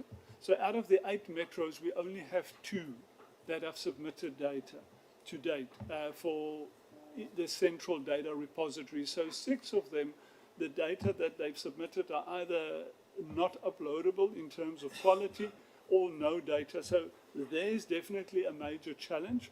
And then obviously at local government, once again, depending on where you are at the country, it's a mixed bag. So in some provinces, we really have good data that came through from a district municipal level in terms of it. And there, I would say one is sitting at roughly about, currently at about 50% of the data being validated and uploaded at a district municipality level. So I think in terms of the road transfers, once again, we have touched on all those, what are making it up. So obviously it needs to be part strategic primary network that was identified, or once again, in terms of RIFSA, there's that TRH document that will say there are 6 classes of road, and it needs to be what we refer to as a R1 or R2, meaning that it's your strategic mobility corridors in the country. For it to qualify to fall under the jurisdiction of SANRAL. So when we received a request from a province, we look, is it on the identified outstanding strategic or primary, then it's ticked. If it's not, we then use the KOTO guideline, TRH 26, to see, does it meet the criteria from a traffic, the travel distance that happens along that corridor, the key function it fulfills in that area. So we apply all those measures, and if it then meets the criteria for R1 or R2, it will then be recommended to be considered for transfer to SANRAL in terms of that process. So I think at a high level, I think the Minister has addressed the others in terms of it. So from my side, I don't know, there's nothing more I'll add on to. I don't know, Chris, then over to you. I think, thank you very much, Honourable Minister. Thank you, CEO and Law. I think the last one, which Minister is not been covered yet, the only one which on our list is from Honourable Mabena about KOTO. The KOTO is a structure of, it says the Committee of Transport Officials. That's what it says, here is abbreviated as KOTO. That is where the HODs meet across the whole 9 provinces. They do meet under the leadership of the DG of Transport. So they meet 4 times a year, quarterly, 3 times a year, quarterly, a year, where we discuss quite a number of things. Sometimes they do is a preparatory meeting for MINMEC. It's a precursor meeting for MINMEC, where we had to ratify the agenda of MINMEC and just find ourselves aligned before we appear before our principals. So it's a useful structure. It doesn't have a certain, decision kind of a thing, but it can influence decisions up there at a political level, at MINMEC level. So that's what I would like to say. And also, most importantly, it also ratifies what Law has been talking about, the issues of the TMH series and the TRH series. That your TMH 18, TMH 24, and 26, for instance. And those are the issues that they get ratified there before they go out for consumption by the industry and the other road players, road agencies and players. Yes. By and large, that is what it does. Okay, thank you. Thank you very much. Okay. A code on our side. Okay. Thanks very much. I think this aspect will close it here. We'll close this one here. I must really appreciate colleagues.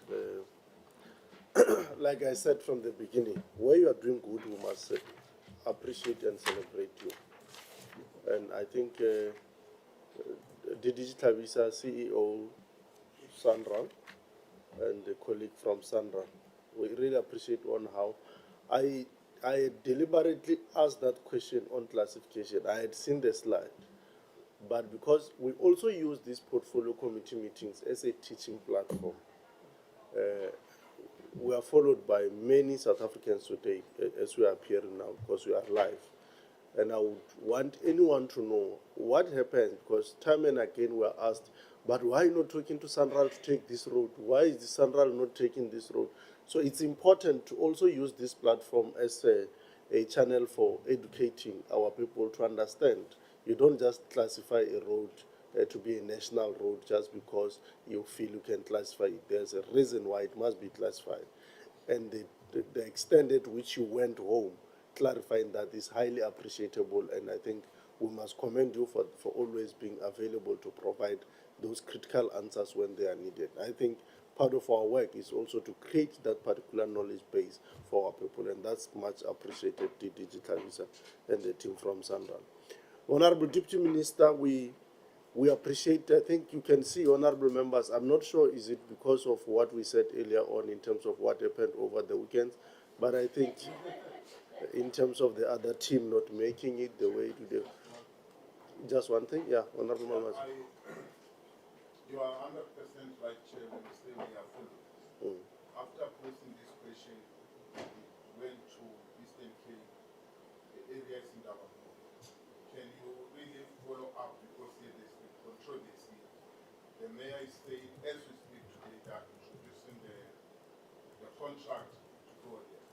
But the NEC seem not to be aware of that, and it's not even sure whether they're going to put a bridge on that. This measure catched a lot of publicity. So, Chair, without answering, I'm saying every way of talking to us, not so long, so we know exactly what is happening. No, thanks, honorable Malmata. You are following it up, on, you'll take it and follow it up, yeah. Yeah, Chair, we will. What maybe one will request is if there's any other matter, we also get it in writing, areas where the committee members would want a follow-up, because as Minister has indicated, we've got a follow the money program and the technical teams, and we are doing provincial visits as well. So I think we can then encompass all of that in the provincial visits to follow up on those matters. But I think Ntabankulu one can receive our earnest priority attention, and we will have a look at it once we get the details, and maybe exchange numbers with the mayor and so on, and then we can have a discussion around it. So yes, Chair, we will follow up. Thanks. Thanks for that proactive response. I think, today you're making our life easier from your side, but on the other side, the mood is a bit dampened. But I really appreciate that proactive answer. Let's it The deal with mood it must not be damp. Pirates won. It was a good weekend.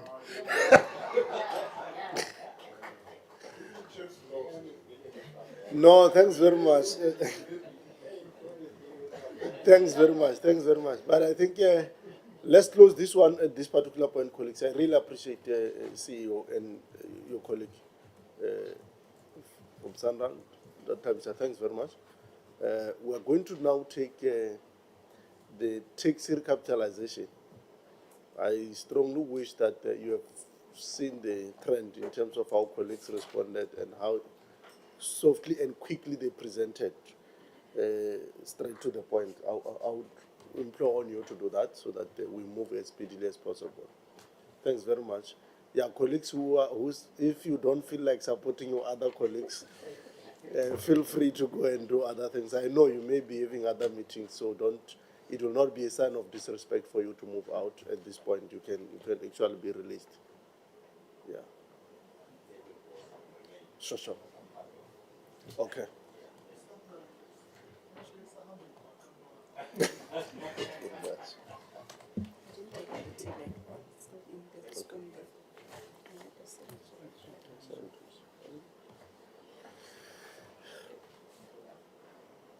Honorable Minister, is it your time to go?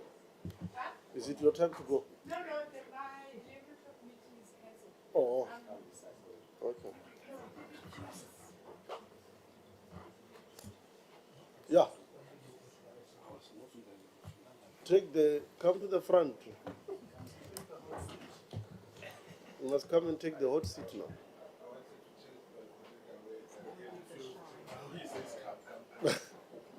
Okay. Yeah. We are now, Honorable Minister, on recapitalization, tax recapitalization. Your colleague will take us through. Chair, I want to suggest that we allow DDG Mokunyama to take colleagues through the presentation, and then we'll deal with questions.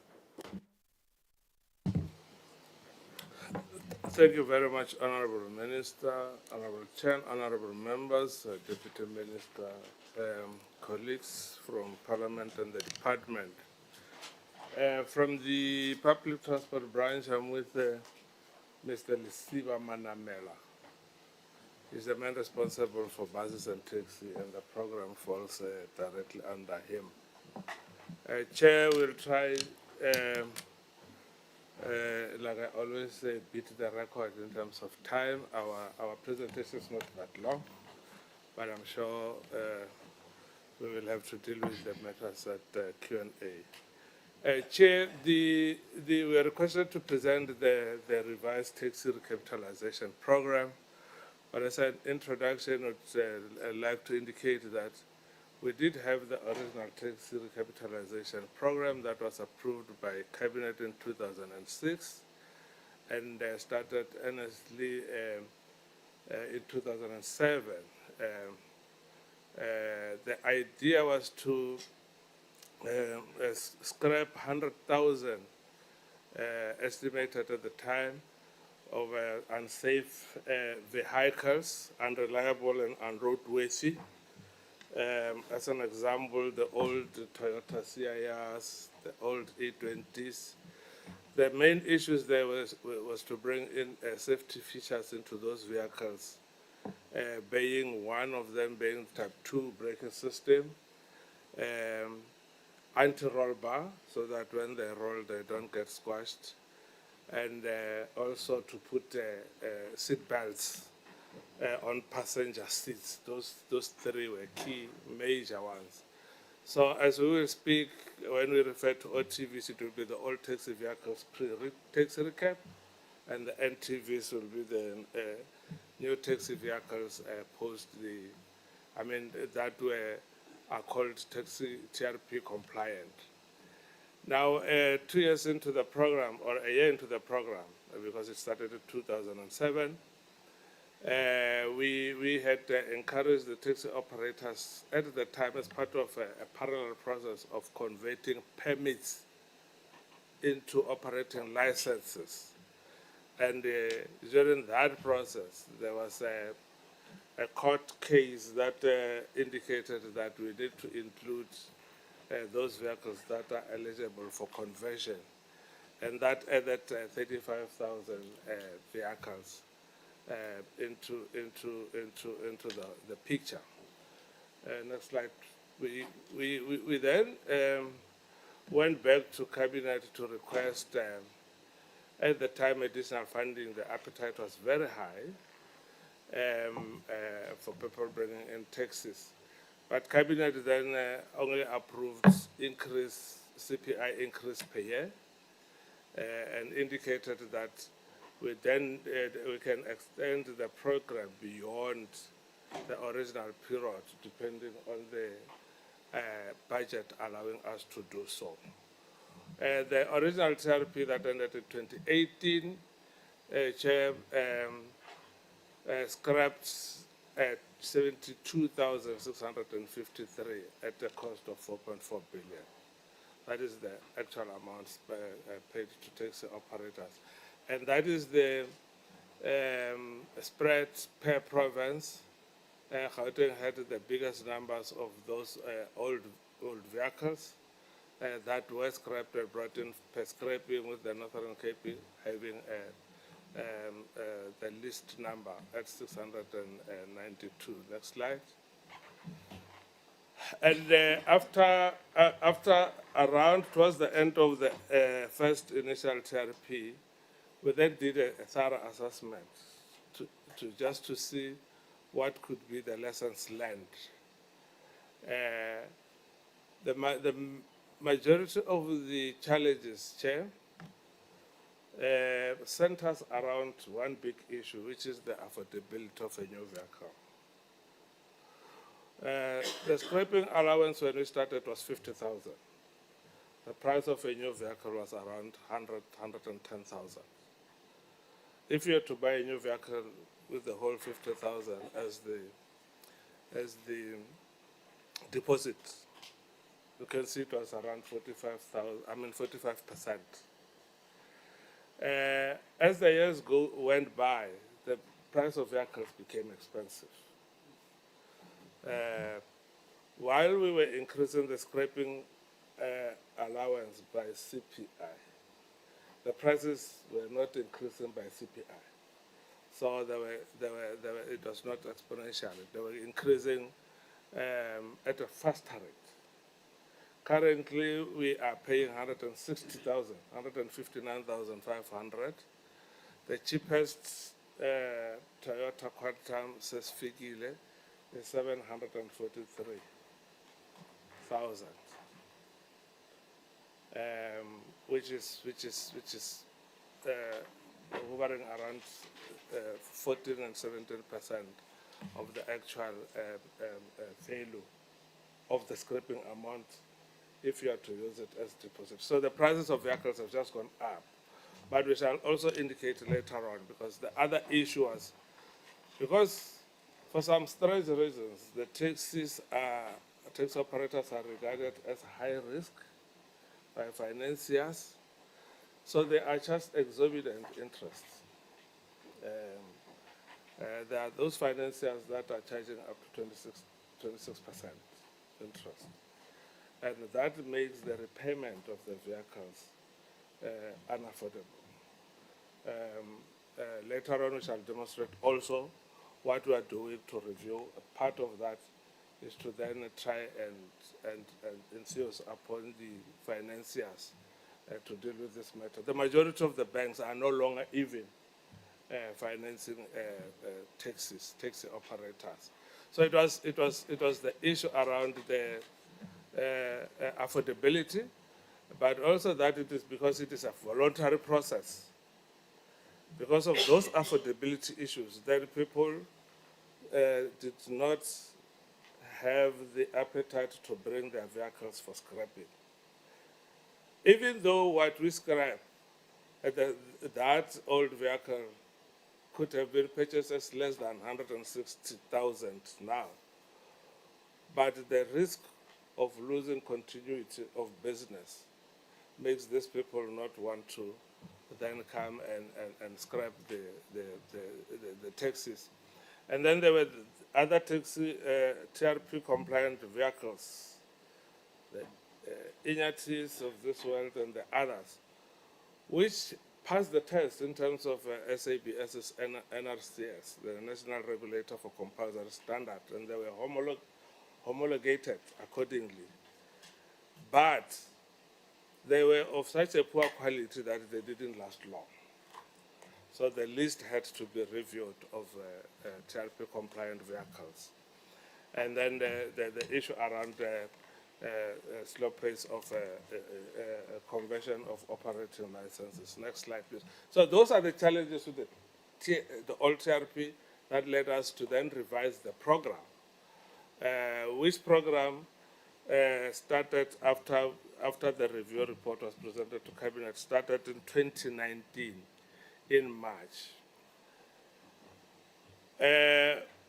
that report of the review also then indicated to us there is then value in the value chain that could be leveraged for commercial purposes in terms of the assisting the minibus taxi industry, MTIs, the minibus taxi industry. One, number two, there is also this issue around age analysis of the vehicles that needed to happen, because what we then realized was that even those that we had scrapped in 2007, we started there, even those who bought those new vehicles, they are now old. And then there is no replacement strategy going forward. Although people could say it's a private transaction, but because of the public transport nature of the service that they provide, government comes in because it's the responsibility of government to provide public transport. Next slide, please. Now, the mandate of the RTRP, the revised taxi records, while we continue with scrapping, there were then those issues that were identified as empowerment projects. And I'll spend some time later on them, because the intention is government to, at a later stage when we finalize the subsidy policy, to also convert the taxi recap, incorporate, consolidate into the subsidy system, but with whole direct support in terms of the taxi recap program. So it is coming to sort of coming to an end if that decision will be taken when the contract ends in 2028. And those are the commercial projects that we then are suggesting to the taxi industry that they can then take over. We will pilot with them in the initial years, but they will then take over going forward as their own preferred businesses or commercial projects, leveraging on the purchasing power and the buying power that they have. Now, in the last portfolio committee meeting when we presented the annual report, I think the question was, some of these things have been tried and they have failed. Why would you want to do them again? I think the short answer to that is that they were initiated privately. They were owned by people and or individuals, but they're not the entirety of the taxi industry, so they did not embrace those things. But as government, then we push it. So the proceeds and everything accruing to it comes back into what we call the Transport Development Trust, which will then have to benefit the entire industry. They're still there, somewhere, one or two. I think in Rustenburg there's a gas station, Lichtenberg, there are containers, but they are pushed by the private sector coming into the space, and they're not necessarily benefiting the entirety of the industry. The next slide, please. As part of that new tax recap, we then formalized an entity called Tax Recap of South Africa. This is 60% owned by the taxi industry via that trust. It's not individuals. Previous efforts where that you'd find is the chairperson and or president and so on, and then there's then resistance to relinquish the shares and so on. So they are now put into a trust. The current service providers providing the scraping then is a 40% partner, who at the end of the contract also will then everything will have to be transferred to the taxi industry. Next slide, please. Earlier on, I spoke about 72,000 that was scrapped in the original taxi recap. The revised taxi recap statistics are that from 2019 to till the end of March this year, we have scrapped 11,368. You can see in the initial year, 1, 2, 3 years, we were scraping up to 11,000 taxis per year. We are now scraping around 1.5, average of 1.5 because of the reasons I have mentioned. The main reason being people are no longer keen because they don't afford new vehicles. The reality is that we are sitting with vehicles that could be unsafe and dangerous on the roads, those that are remaining. Not much, but they are there. The challenges with the new recap, because it also does have its own share of challenges. The issue around this being voluntary is still its own issue even for this one. What we plan to do is now we need to suggest, after of course discussing with the industry, cut-off dates for all unsafe vehicles to be off the roads. That we believe could then compel the people to come and bring in their vehicles. Excuse me, that cannot be done in isolation, and I'll indicate towards the end of the very same slide. And then the same slide. And then the other issue is that the qualifying criteria. I've spoken about vehicles that were scrapped in 2007 being old themselves now and unsafe. So there need to be a replacement measures or mechanisms or plan that would determine, as an example, every 5 years or so, depending on the durability of the vehicle, that taxis needs to be replaced.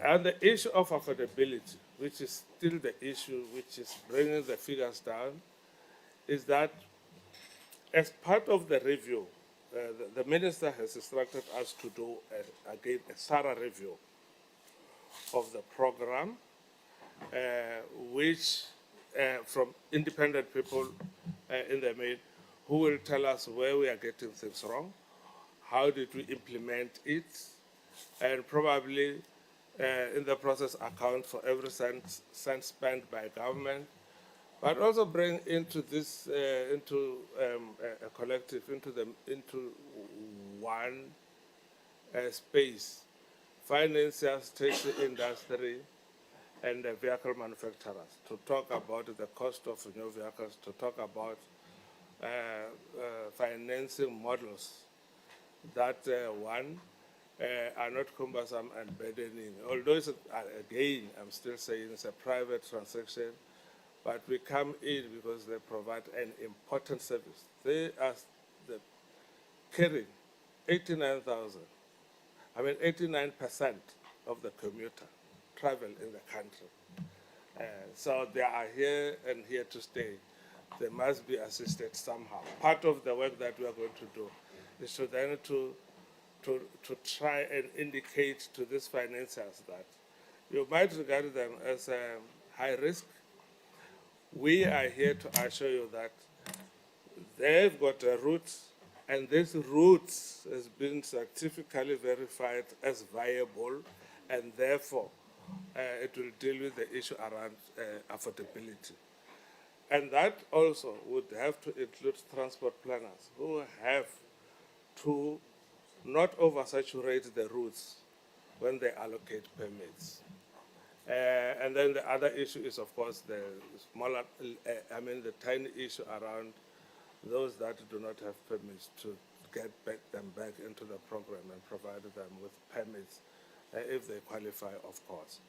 I've indicated the program is being reviewed. Next slide.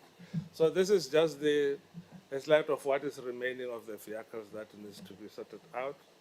The majority of those are still matching the operating licenses with the owners, because there has to be an owner operating license and a vehicle. And then if there are gaps, what do we do with the gaps? Thank you. These are the empowerment projects.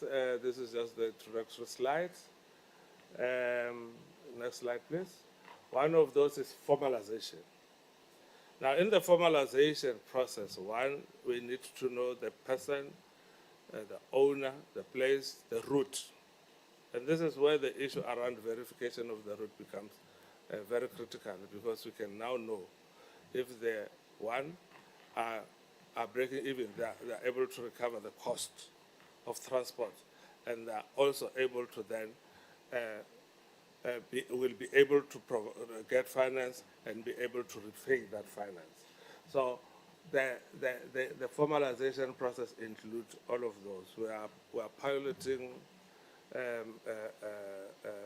some work in Velkom and Tulamahash in the Bushbuckridge area in this work. Next one. This is a automated fare collection system where taking cue from the trends and then reducing cash, but also dealing with undeclared cash of some sort. We are also going to pilot this thing. Now, like I said, some of these initiatives, the private people approach the tax industry. The question will be, what do you want as government in there? And we are saying we want to then assist the industry to get the value. Anybody can come in anytime. But one, the system should be compliant with, firstly, Reserve Bank regulations, but and then secondly, with our own rules and regulations. We also then deal with an issue around formal employment, especially for drivers, who for now are having challenges in terms of being formalized. Next slide, please. Containerized retail solutions. These are your container shops for either spare parts or any other thing, even for repair and maintenance of the vehicles. There is already one here in the Western Cape and one in Captain Park, which the benefit there is that the taxi can do its own business and that it be repaired or go for service later on after hours. And the next slide, please. And then there's, everybody talks about an app. There is an issue to deal with as part of the formalization, to deal with knowing who is where at what time, but also knowing if people are in the right routes. And that app will assist us in that space. The next slide. Alternative fuels project as part of contributing to the green transport. We are piloting issues around compressed gas, LPGs, and related solutions. We definitely are very much interested in also electrical vehicles. There are not many in this space for now, but the alternative fuels, we did some work again in Gauteng with 10 taxis there. This is one of the things that we could look at. They unfortunately do not come cheap. That's why we are very cautious about some of these issues. This conversion kit is very expensive, but also there is not many places to refuel. Next slide, please. That is the thank you slide, Honorable Chair. Now, I didn't count the number of projects I was dealing with. Thank you very much. No, thanks very much. It's DDG. Yeah, thanks very much, DDG, and Honorable Minister, and Deputy Minister. Honorable Maduna, welcome. Yeah, my friend is itching. He's busy scratching his helmet there, so I think he's really interested in this subject. Yeah, you are noted. I think you are noted. Yeah, then Kombani, Ghana, Maduna, then Malmat. Hey, the doctor is quiet today. Yeah? It's day off.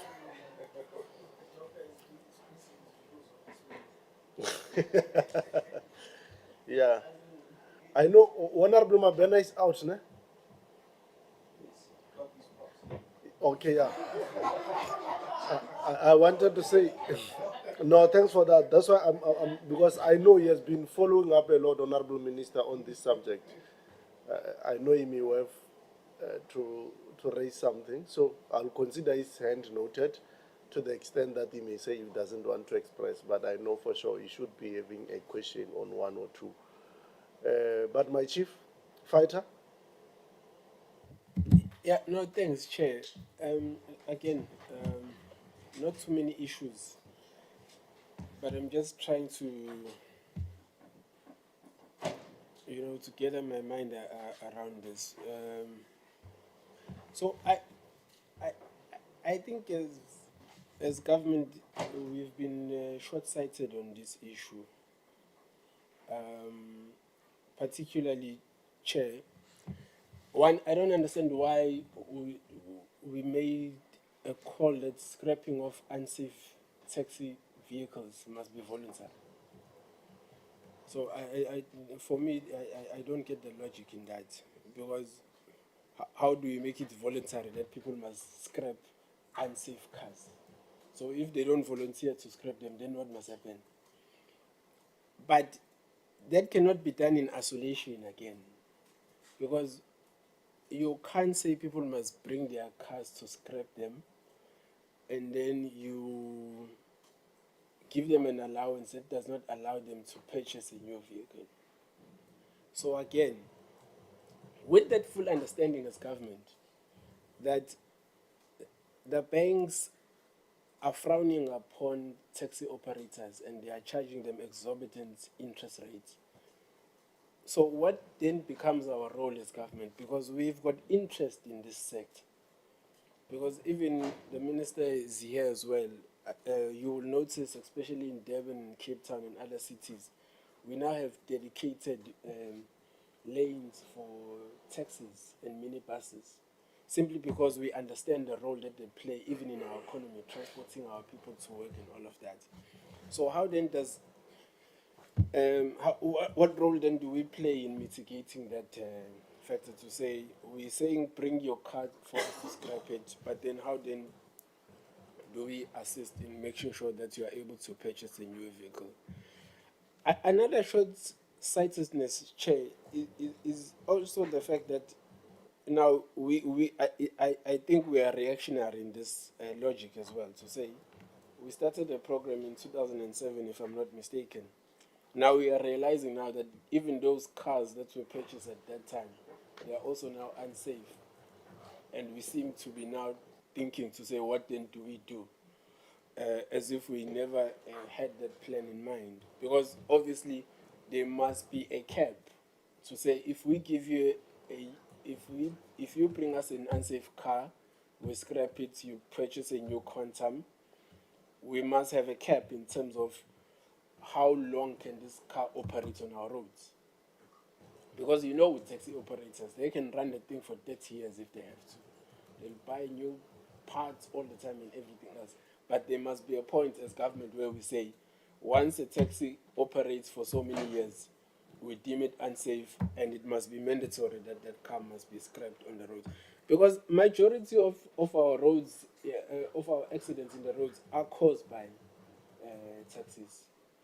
In terms of their unroadworthiness, and an accident of a taxi chain takes away immediately close to 15 lives, immediately. So we really need to look into it. So I also want the DGG to speak to this, to say, is it also up to the taxi operators to establish when is their vehicle unsafe to be on the road, including the new ones that have been purchased within the time period? And then maybe, Chair, another issue is to say, the association mobile app, I'm not sure what this is trying to resolve, DDG. So what is the problem here with the associations, and what is this mobile app? What is it? I understand we are in the digital space now and everything else, but in terms of the operations of the taxis, I still feel that we still need a model for the operations of the taxis itself, because they operate with different associations, and it's a conundrum there. So I think we still need to figure out how we are going to to mitigate and centralize that system. So I don't understand what the app is for. Maybe if you can just speak into that to say what is the problem and how is this mobile app going to assist in whatever that you've identified as a problem. There was also just a last issue, Chair, that says here in the slide that Cabinet resolved that the scrapping allowance should be increased according to the CPI index or consumer price index. But also the DDG then speaks that the rates in which the taxi cost was increasing did not match that. Again, I feel there's a mismatch, and then how are we then mitigating that issue? Thank you very much, Chair. Thanks very much, Honorable Bloss. Honorable Company, Honorable Ghana must be ready. Honorable Mabena, me and Dr. Hansinger agreed that you are going to speak because, yeah. Okay. Honorable Company, so you must be ready to come after Honorable Ghana. Honorable Company, you can come in. Thank you, Honorable Chair. Let me appreciate the presentation, Chair, which shows that the department is envisaging a good program, but this review, Chair, takes me to the status quo that the taxi operators have not been affording, and as a result, their cars have been repossessed. That means all these years they've been dying in silence, which is a pity. But let me appreciate now the review, hoping that we won't find them all not interested in our plan. Now, I want to check, is the interest rate higher than normal for the taxi industry to purchase a minibus vehicle, perhaps? If so, why? I don't think it's normal for the funders or whoever, the banking institutions, to rate them as individual persons, whilst they know that they are under the assistance, government assistance. What was our role in mitigating those prices if they have separate interest rates that are higher than normal? Then the second one, Chair, is the envisaged future on this revision.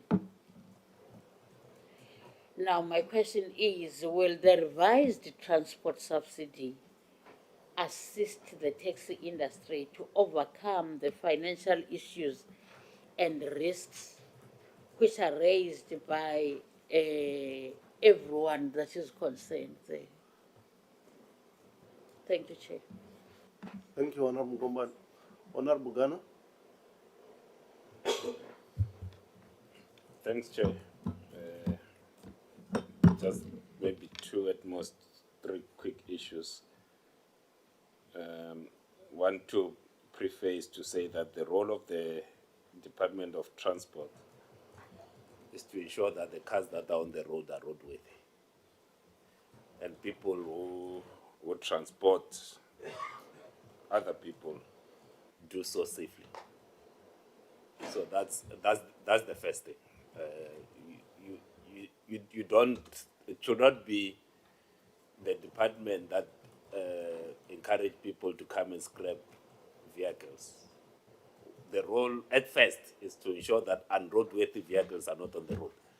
That's what you do. Whether the person who owns the car decides to scrap or not, it's up to them. So we need to ensure that that part happens. Because sometimes we find ourselves in a situation where we almost have to beg people to scrap the cars. It's not only taxis, Chair.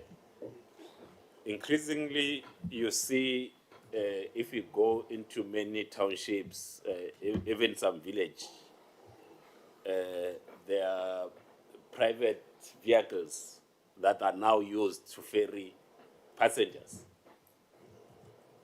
that themselves are not roadworthy.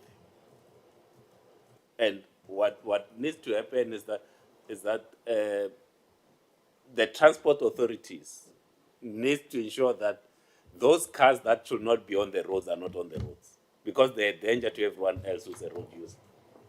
So the enforcement of the laws, the traffic laws, needs to be strengthened. You know, like I heard I think it was JMPD saying that now we'll start checking the roadworthiness, including whether the brake lights, the indicators, the windscreen are fine. All this time, all they were checking is whether you have paid for your license. That's why you continue to have unroadworthy vehicles on the road, because what the traffic officers have been checking, it's only the license disc. If you have paid, then that's fine. Whether your brakes are working, your lights are working, and all that, it was not happening. I think that's where we need to then do. Then the second part. So there was 7.7 billion that was allocated, and 4.4 billion was used, which means there's 3.3 billion. It might not be 3.3 because there were increases and so forth. But there was not let's call it an adjustment to the people that will have been paid. The funds that haven't been paid out that were budgeted for, do we still have them? Because you see, it's and that's why I'm asking this question. So 7.7 is allocated, 4.4 is paid out. 3.3 must be sitting somewhere, or we presume it's sitting somewhere. Is it really sitting somewhere, or it's just sitting on reports? That in reality these funds are not happening. And could it be that the reason the rate of scraping has slowed down, is it somehow related to the rate of payment? And it's a question to say, is the kitty still there to pay as quickly as we can? And I think Honorable Bloss asks a very critical question. At some point, this has to end. The scraping needs to end. And what is that envisaged? Ended? Because there has to be a line that's drawn to say this is the end. If your taxi hasn't been, you haven't brought it for scraping, at that time it shouldn't be on the road. By the time the taxi is sent for scraping, it shouldn't be on the road. So we know that it's parked in someone's yard, but what is the envisaged red line, where you say up to this day, no further? Because let's take for instance when we do that thing, Mr. Maduna, with when people surrender their guns. We say we give a date to say if you haven't surrendered your guns by this day, then there are consequences a day after. What is the department's red line to say to the taxi industry, if you haven't brought in, we are not accepting anything, but the car will be taken off the roads? What you then do with the car you'll scrap it privately. Because it cannot be a continuous. Because like he says, a car that was purchased in 2008 is now 12 years old. 12 years, 16, I think. Yeah, 16 years. 16 years.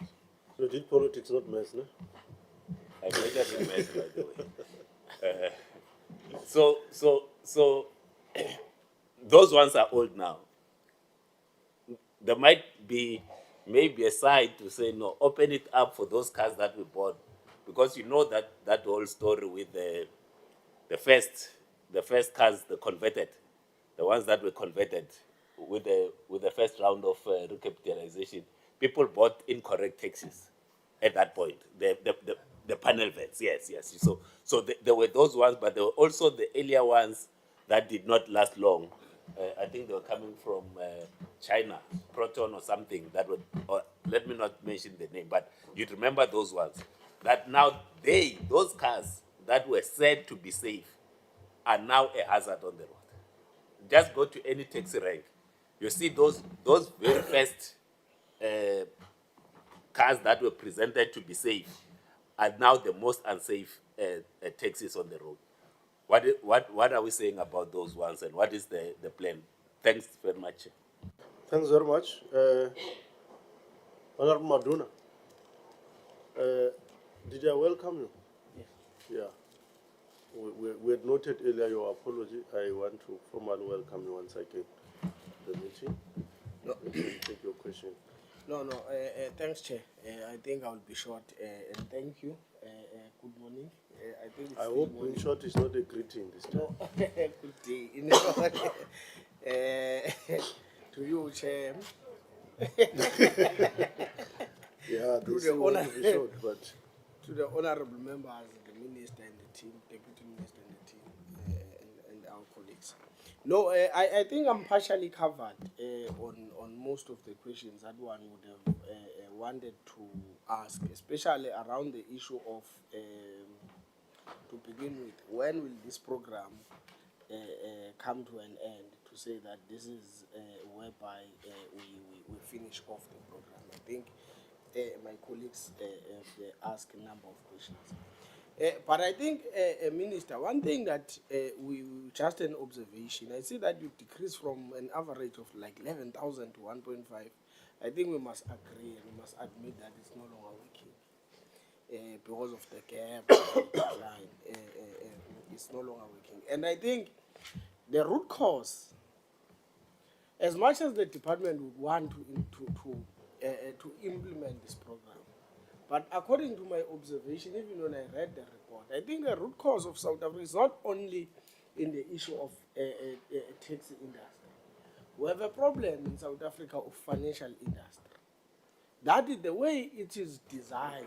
Is so there's someone that sits somewhere and decides, particularly, especially around black people, which it's them that are dominating the taxi industry space. I think Honorable Kombane would have spoken around this. And the financial industry would sit there and determine that as a black person you are a high risk. And I've always had a problem with that. Because it's always easy for financial industry to fund our white counterpart to us. For me, it would be easy for banks to give me or any other financial industry to fund me to go and buy a polo than to go and buy a tractor. But my other counterparts, it would be a different story. And I think it's a story for another day, but it's something that we need to speak about. We cannot shy away from. And I think these are practices that in the South African landscape we have accepted them as normal practices, of which these are things that are unfair, to be quite honest. Because these are designed by the past. Obviously, as Ndano Maduna, I'm from a village called Guamaduna in Mzimkulu. I grew up, I go to a government school. I grew up, I go to university by NSFAS. I go and get my first job. Obviously, the way I would spend, my spending is not going to be like someone that grew up with a trust fund and everything. So to determine me based on that in terms of my risk profile is quite unfair, but it's a story for another day. I thought I should just deposit that. I think I will on the issue, I will just have three questions. So I think the financial industry need to come to play. They need to assist. Because I think from what the presenter is saying about this, it shows you that even back then, it was not sustainable. Because these people, after they've been funded by government, the financial industry is charging them exorbitant interest rates. I think I just want to check from you how receptive is the industry according to your observation to working within the frameworks of the new revised extended mandate of this particular beautiful plan. I think that would have been coupled with when are you planning to stop, to say which my colleagues would have asked. And well, I would want to check the issue of how does the data that you have provided on the scrapping, do you compare it with the number of taxis operating industry? Are you seeing any improvements and generally the impacts of the impact of the program?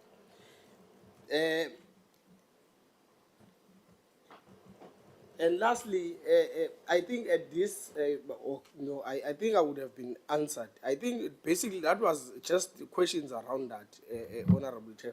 And then I would have wanted, because you are here, I know it's unrelated, perhaps what are the department's plans when it relates to the other side of the new emerging taxi industry, which is e-hailing, in terms of their regularizing it, and so on that, because I think it goes to what honorable members have been saying. They're part of they're part of our bigger problems and of our unsafe cars in the road. I thank you. I thank you, Chair. Thanks very much, Honorable Maduna. I think you were short.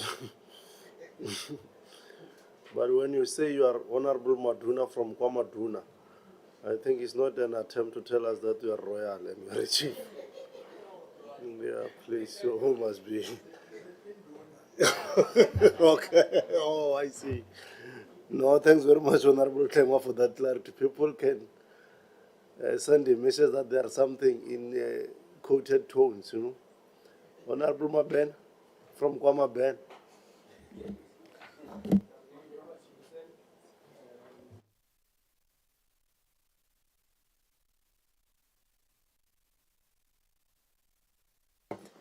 Yeah, that I know. That's why I have no doubt in saying.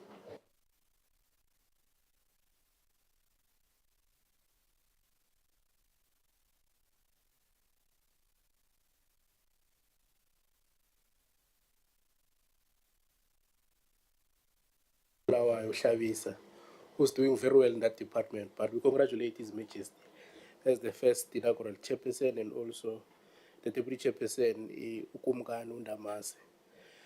So the first question is the MTI, the minibus taxi industry. Who is part of that entity? Because in South Africa, when we talk about organized taxis formations, we are largely talking about the National Taxi Alliance. We are talking about South African National Taxi Council, which is SANTACO. Because my understanding is that MTI, according to the presentation, has got about a 60% stake in terms of this, unless, yeah, I think MTI has got a 60% stake in the taxi recapitalization, TRSA.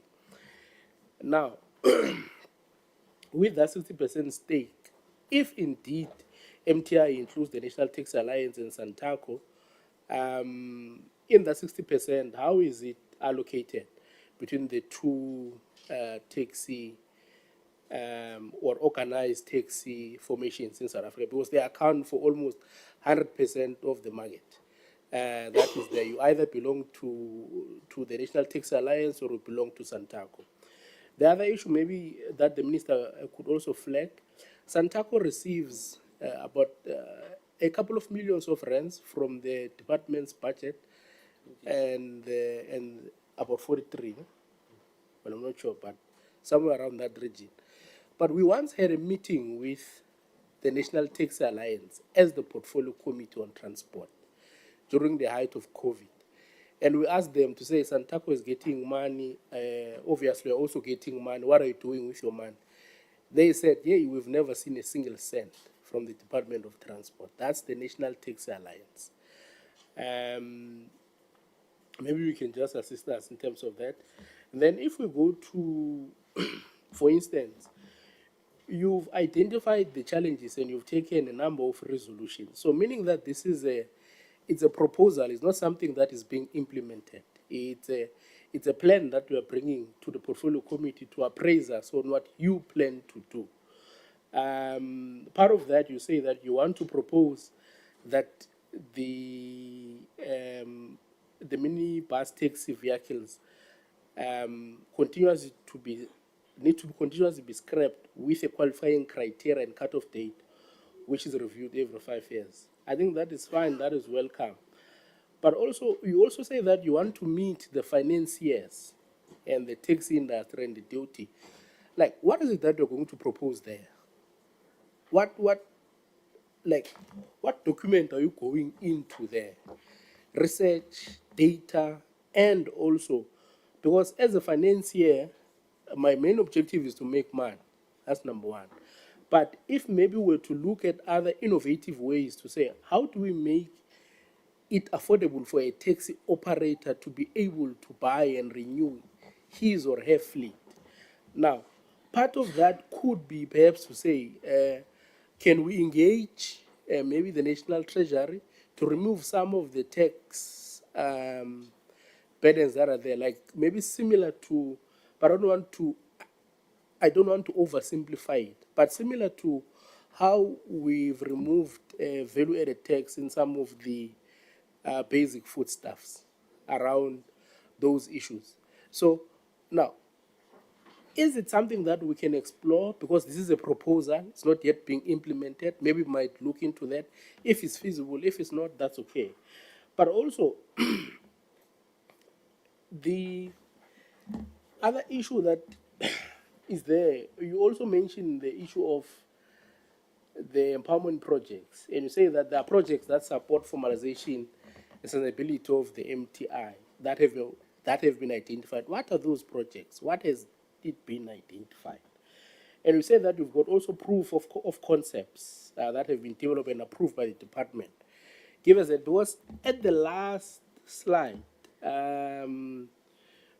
there's obvious, I think colleagues spoke about it, the most viable alternative fuel, LPG, and all of those things. Is that part of what you are saying here? But in terms of the empowerment projects, there's only thing that is being mentioned here is the association mobile app. Is that the only reference that we make when we're speaking about this? And also the issue of the alternative fuel and all of that. And then there's also the okay, let me go to slide 12. Oh, sorry. And then you said there's a funding proposal for the empowerment projects that have been presented to National Treasury. And would you give us feedback once National Treasury has given it the green light, and then maybe then we can have sight of it. But also,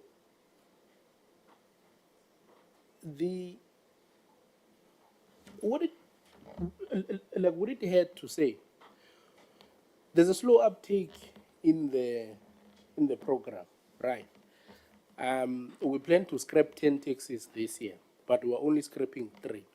Would it had to say this year we are going to scrap exclusively 5 taxis, but we increase from 159,000 rands, maybe say to 250,000 rands. But then you say you're going to cap how many taxis you're going to increase. So even if you get an appetite in terms of increase of the number of taxis that are willing, those that are willing to bring them to be scrapped, but you've put a cap on an annual basis, then you can say that, okay, maybe I'll use that money. Because in the past, we've seen, those of us that have been in the committee, the tax recapitalization program has permanently been a victim of violence. If you read the financial report of the department for the past 5 years, each and every year, when there is a problem, the first kit that has to be raided is the tax recap program. Permanently, with no mistake, over 5 years, analyze it and do a comparative analysis. So now it says that it's not that we don't have the money. The uptake is very slow.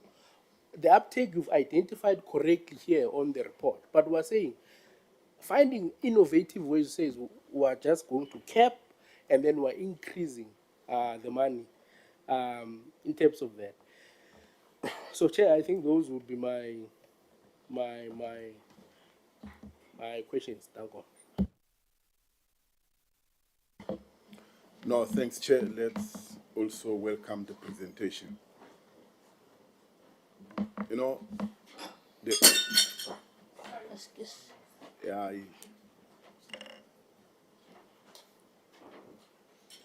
at some stage we need to recap. I think so.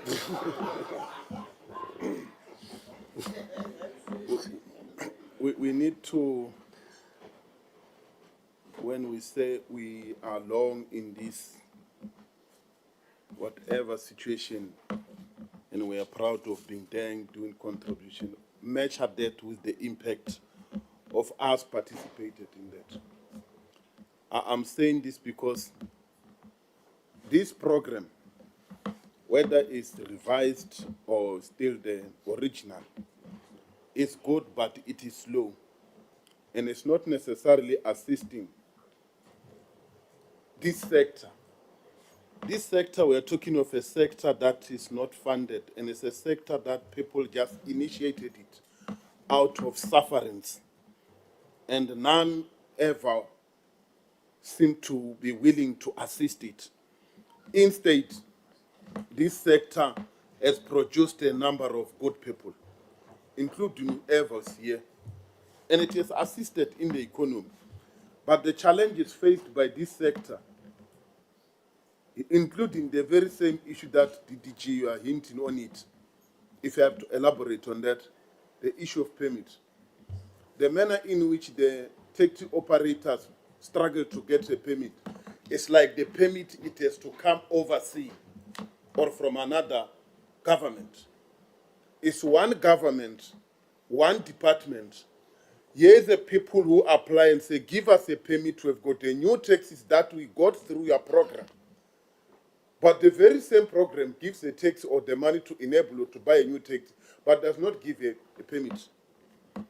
It takes forever to issue a permit. At what point do we really sit and say, how many people who applied for this permit, we give permit because their motors, they are right? It goes to exactly to say, what is it that is in this program that is a bigger problem that is not necessarily enabling this program to achieve its goal? Will it ever, or will this problem ever be overcome so that at the end of the day, we start this and end, because it cannot be an ever-going program. If we said we are going to take this number of these taxis are not safe, we are saying from after 5 years going forward, we'll never have such problem. But what are these challenges? The other aspect will be, do we have enough money to match the program? Because that might be also another reason that we are good, but do we really have enough money? Honorable Mabena, you nearly came to where I would have what reached. As the department, like other departments, you come with some incentives. I think Mabena has mentioned one of those incentives, the issue of increasing demand. I'm saying the issue of giving permits by those that are coming forth, about to get permits same time, then work, you operate to make money. Because the more we ignore this, is the more we also cause a problem in terms of violence. That sector is concentrated. They end up kill each other. The dog eat dog. So, which is not right. We are also contributing. We are saying the department have some better, innovative approaches to the whole thing, but don't be part of the problem by delaying these things. And if there's a need of money, so be it, let it be increased. If there's a need of other things that you mentioned, DDGS, can they be put on the table and be finished and clear so that we no longer talk of this thing? Because it affects the very same sector that has contributed a lot to the lives of the people, blacks in particular. Thank you so much. Thank you very much.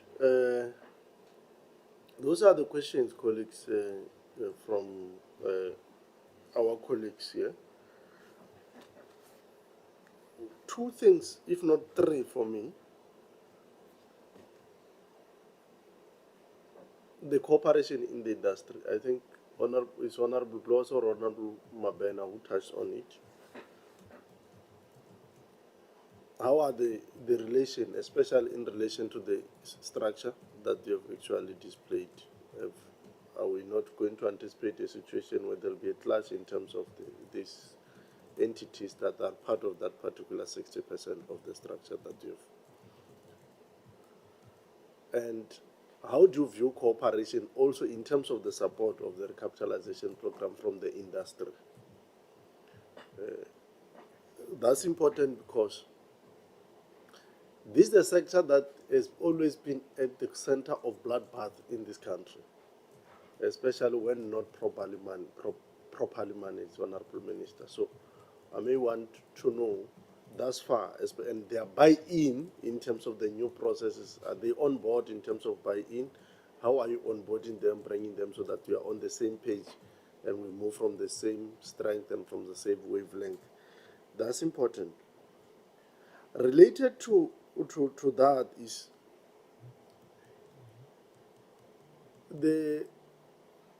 when this program came in 2007, 2006, 2007, there was a serious enthusiasm, and the enthusiasm was that we're envisaging an industry or a country where you will not have old vehicles in terms of these taxis on the road. We're envisaging, and we're all happy, especially we, the users, at the time were very, very happy that all the taxis that are going to be on the road, they'll be new or they'll be well maintained, safety and so forth.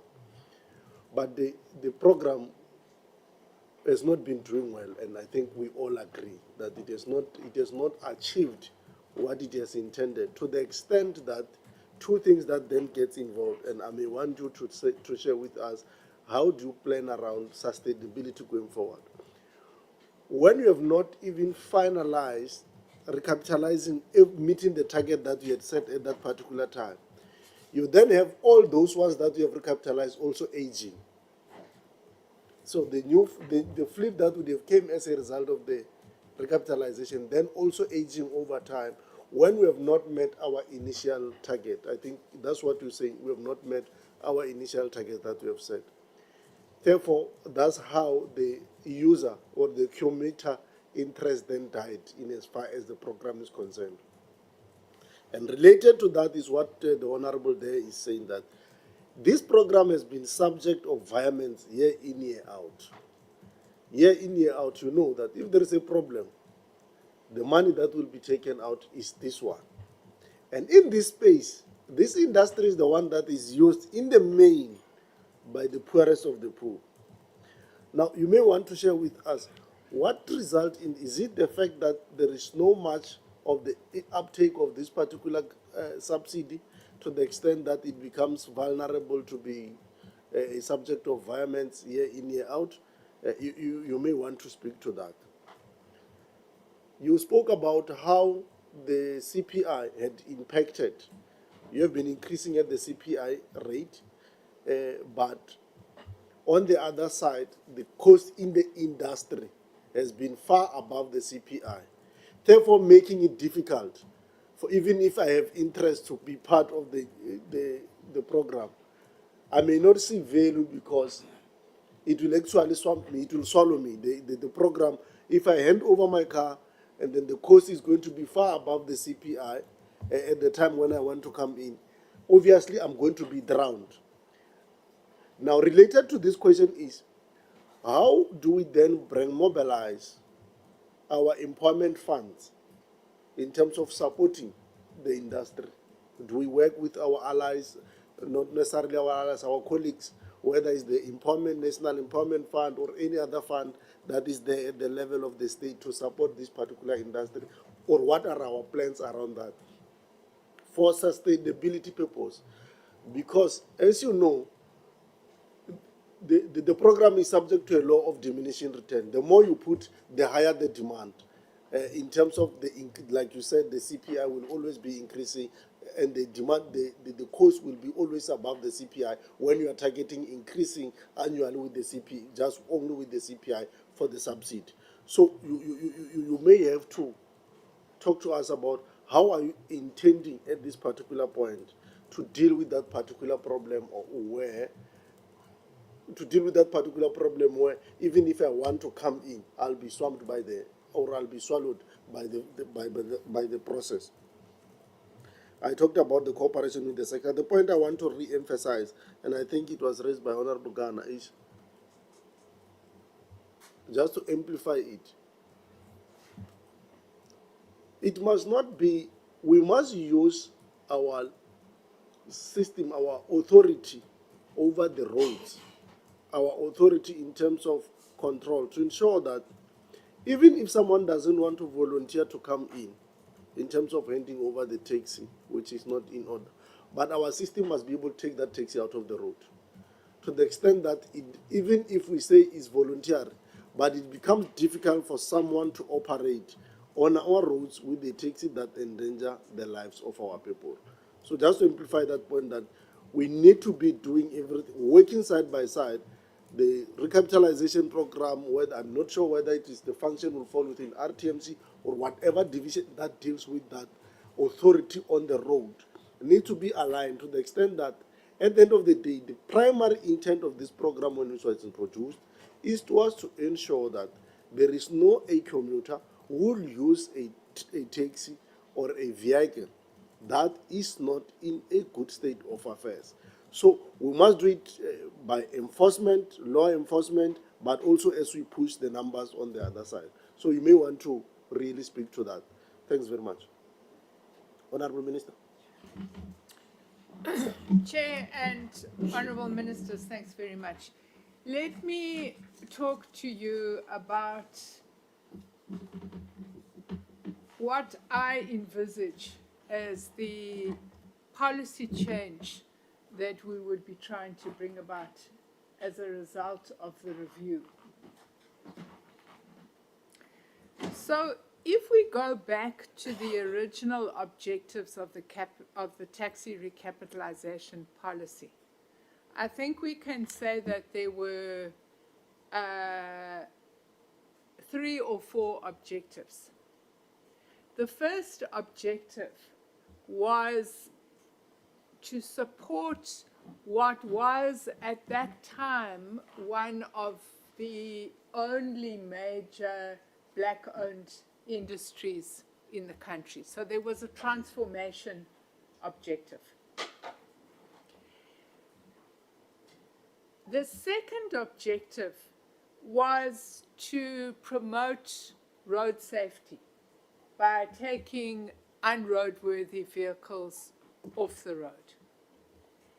And then I think that one could say that there were other objectives that related to compliance of the industry, this link that honourable members are talking about between having a roadworthy vehicle and having a permit to operate. And I think linked to all of that, there was also this issue of promoting the affordability of better vehicles.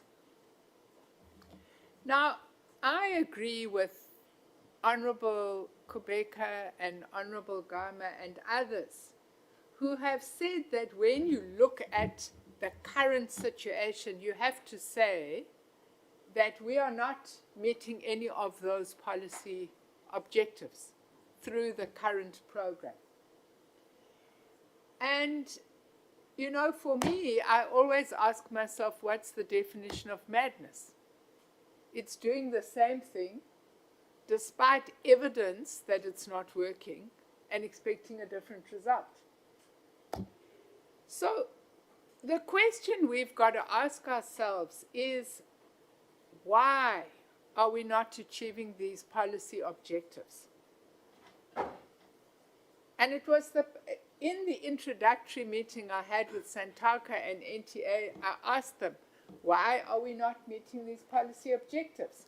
Answer, because the new vehicles are unaffordable.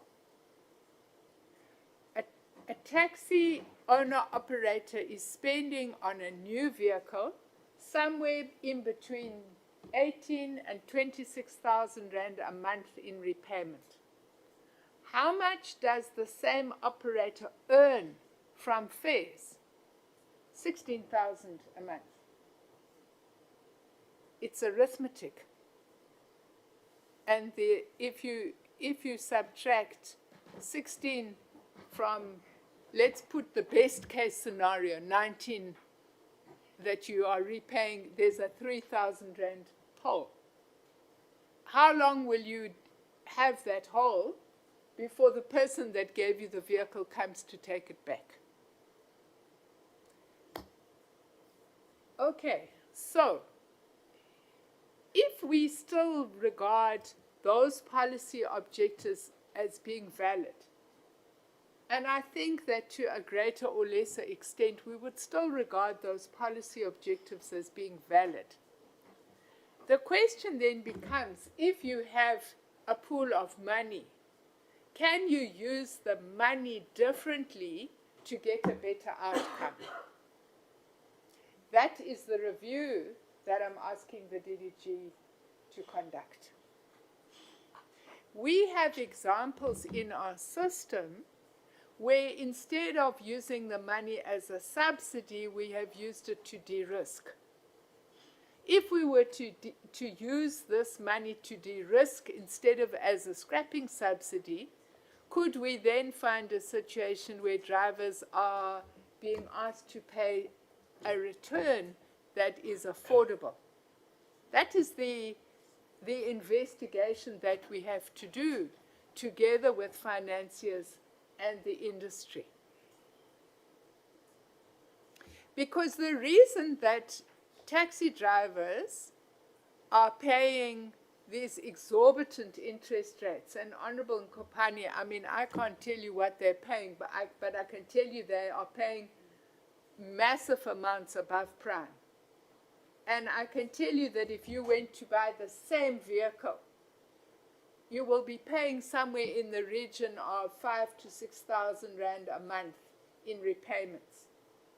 And similarly, if I went to buy that vehicle, I will be paying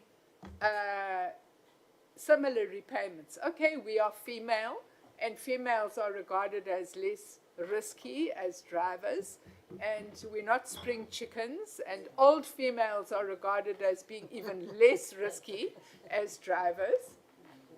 But still, even when you take all of those factors into account, what you can see is that what drivers are paying for is financial risk. Why?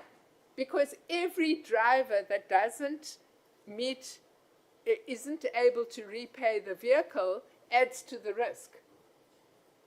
So every newcomer is paying more and more and more because of everybody in the past who has failed to repay. So this is the purpose of the review.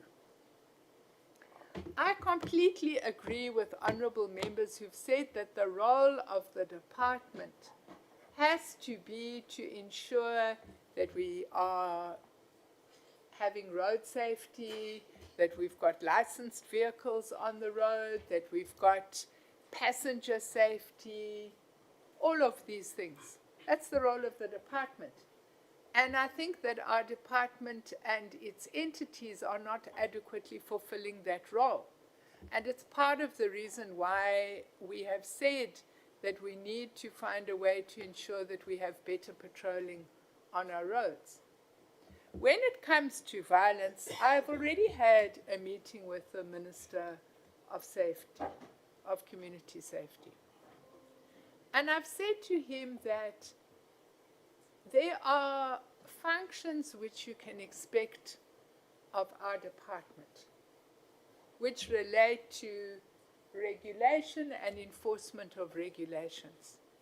There is a difference between regulatory enforcement and dealing with organized crime. And that is not the role of the Department of Transport. It is, in my view, the role of the Department of Community Safety. So I think that there's lots of research on things that happen in the industry. And I think that we know that not everything that happens in the industry would be sanctioned by the industry itself, and certainly not everything that happens is legal activity. But that is a policing matter. It's not a Department of Transport matter. So I think, honourable members, this is the work that needs to be done. It's economic research work. We have made certain suggestions to the DDG about capacity that could support this process. So that's where we want to go to. He can answer all the other complicated issues. And you might want to duck some of them and say, given the policy perspective, we won't deal with that, we will deal with something else. Thank you. Thank you, Honourable Minister. Chair, you are agreeing the minister to pass like that? I'm saying you are agreeing that the minister do pass like that. You can. Honourable Kubeka, I thought you would be Honourable Minister, Honourable Minister, Honourable Minister. Sorry, Honourable. Honourable Minister, please. I'm saying, Chair, the minister is advising the DDG to avoid questions and cite policy issues, and I'm asking if you are agreeing with that. I would have thought that Honourable Minister is doing what Maduna said when he said he's a king. So he's on a lighter note. I assume he's on a lighter note. There was one other lighter note. Yeah. You see, Deputy Minister says we've got 2 programs in this department. We've got Vala Zonke. We've already talked about that. But then we've got what happens to the taxi recap money from National Treasury, which is called Tata Zonke.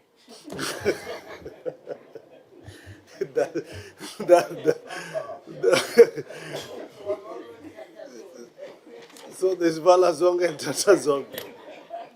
But look, maybe before you come in, through your Honourable Minister, you have not spoken to that program we asked about. I thought you would capture it about the panel vans and all that. I thought it will be, yeah, if you could touch on it, because I did not pick it. You can't duck that one, yes. No, thank you very much, Honourable Minister. I had understood the directive to be saying those are part of the coming policy review process. We can probably mention and deal with them as such. Honourable Chair, maybe I should just also pause it and just go back a little bit. Some of the activities obviously predates my being in the department, but the record is there. Chair, in the height of the violence in the 90s, government convened the taxi industry, business, labor, and interest groups to deal with the spate of violence at the time. It was fighting for roots in the main. The minister was Mac Maharaj.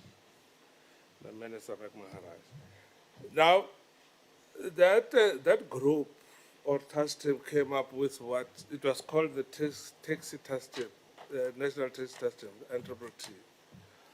It came up with a number of recommendations. But they can be grouped into 3. One of them was economic empowerment.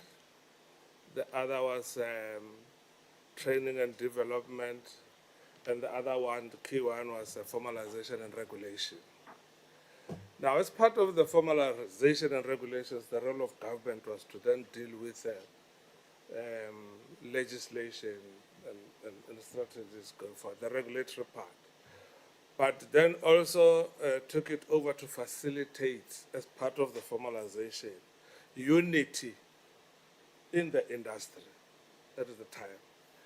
And then, the industry agreed to unite under an umbrella council called SATACO. But during the process of identifying and electing leaders, there were then those who were not satisfied at the time, and the number was substantial. Then SATACO did not take shape. And a process was then immediately started, I think, led by the former MEC of Limpopo, Reverend Ardin Farisan. That led to a second elective conference in Durban in 2001. That came about with SANTACO. So you add the N from SATACO. Now, that was the part of the formalization and unit and the need to talk to with one voice to government, but also government to approach the industry through one channel and an umbrella body. So you have your associations, you have your regional structures, and then you have your provincial structures, and then you have the council as SANTACO. That's where the issue around empowerment, assisting, getting them off the ground, and financing SANTACO came about. For obvious reasons, again, that process did have those that were not happy with the outcomes of the elections of SANTACO. And then again, they then went out, Top 6, NTA, and others, under the umbrella of NTA. That is where the separation between SANTACO and NTA came in. Now, the argument was that, okay, well, government maintained that now let's go back together and unite.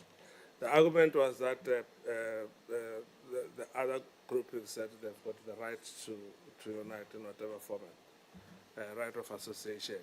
And that was the issues. But government continued to then support SANTACO at national, the protocol, provincial tax councils at provinces. And by the way, in the provinces where NTA is prevalent, like Gauteng, they were part of the provincial tax councils. It's just that Gauteng would then withdraw funding and support for the taxi industry. So we support the taxi industry, not necessarily SANTACO. The issue is SANTACO, which was a creation of government, became this voice of the taxi industry.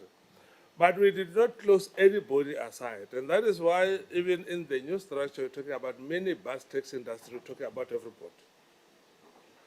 And that is why I think even the minister said is bet all the sides. So the social contract is with government, is with the taxi industry as a whole. That lesson is important, but I want you to summarize all that in 5 minutes. No, I wanted to give that context. Yeah, it's important, yes. That's why, and then going forward. Now, today, are they all receptive and embrace the program? Yes. The issue is individual members, and the issue, as we have said, is around affordability. Because people that don't go as SANTACO or as NTA to the banks, they go to the banks as individuals. But even when we scrap, we don't ask whether do you come from SANTACO or NTA or wherever. We scrap a taxi that is brought by a taxi operator. And that is why even in the development of legislation, we talk to a vehicle and owner and a operating license or permit. So I just wanted to clear that we don't say because you are part of whoever. And We are still, by the way, because this is ongoing, working on to having the taxi industry united. We still hope that it will happen soon, and that is the issue around the taxi industry as a whole. Now, the issue around CPI, or 7.7 was the total cost at the time of the taxi recap if we were to scrap 100,000 vehicles. It was not the money given to the department at the time. And hence, when we went back, we said, look, we did not give us the whole 7.7 billion here. And at that time, there was appetite, and I'll talk to that. But you gave us less, and then we want more because the people are bringing in the vehicles and so on. But then government said, no, go, leave out the cutoff date, go and scrap as the money dictates you to. So beyond the 7 years. So we didn't get it as 1.7. We were only given enough for that year. In fact, it was even very little. So the performance in the bringing of vehicles was outperforming the budget allocation at the time, at the start. Things became going south a little bit when, not a little bit, in a big way, when the prices were becoming unaffordable. Remember, the scrapping allowance is not necessarily subsidy as we know it, but it was to pay for the scrap that you bring in. Now, even in today's numbers, I think 160, it's still much, much more than the scrap that they bring in. The fact is, part of that was to then use that money to go and purchase a new vehicle. That's where the problem comes. Now, we take note, Chair, of the fact that maybe perhaps there could be a need to approach again government to improve on the allowance rather than depending on CPI increases. But that the study should inform us like that, and then we will have to go back to cabinet to request as such. But it's embraced by all. The prime is 11.5 currently. If you are lucky, the banks that borrows money could even deduct prime less something, prime less 2, prime minus 1, prime minus 2. Now, when it comes to the taxi industry, it's the reverse.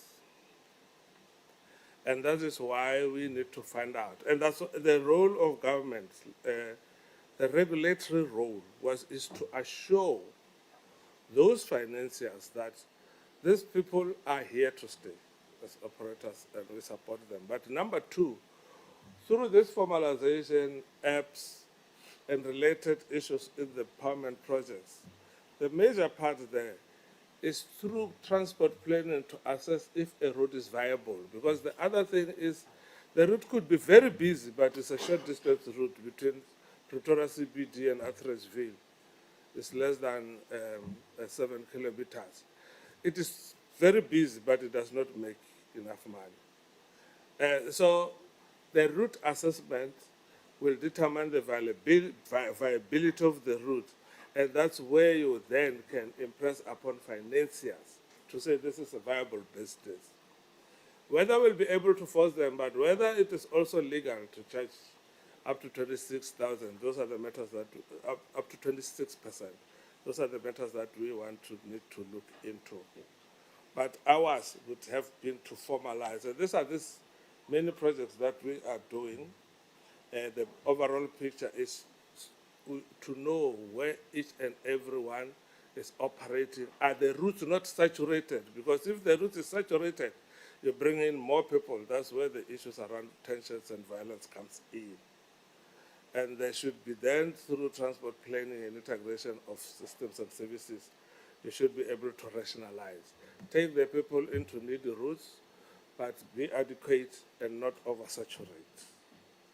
And that is a regulatory part of planning authorities.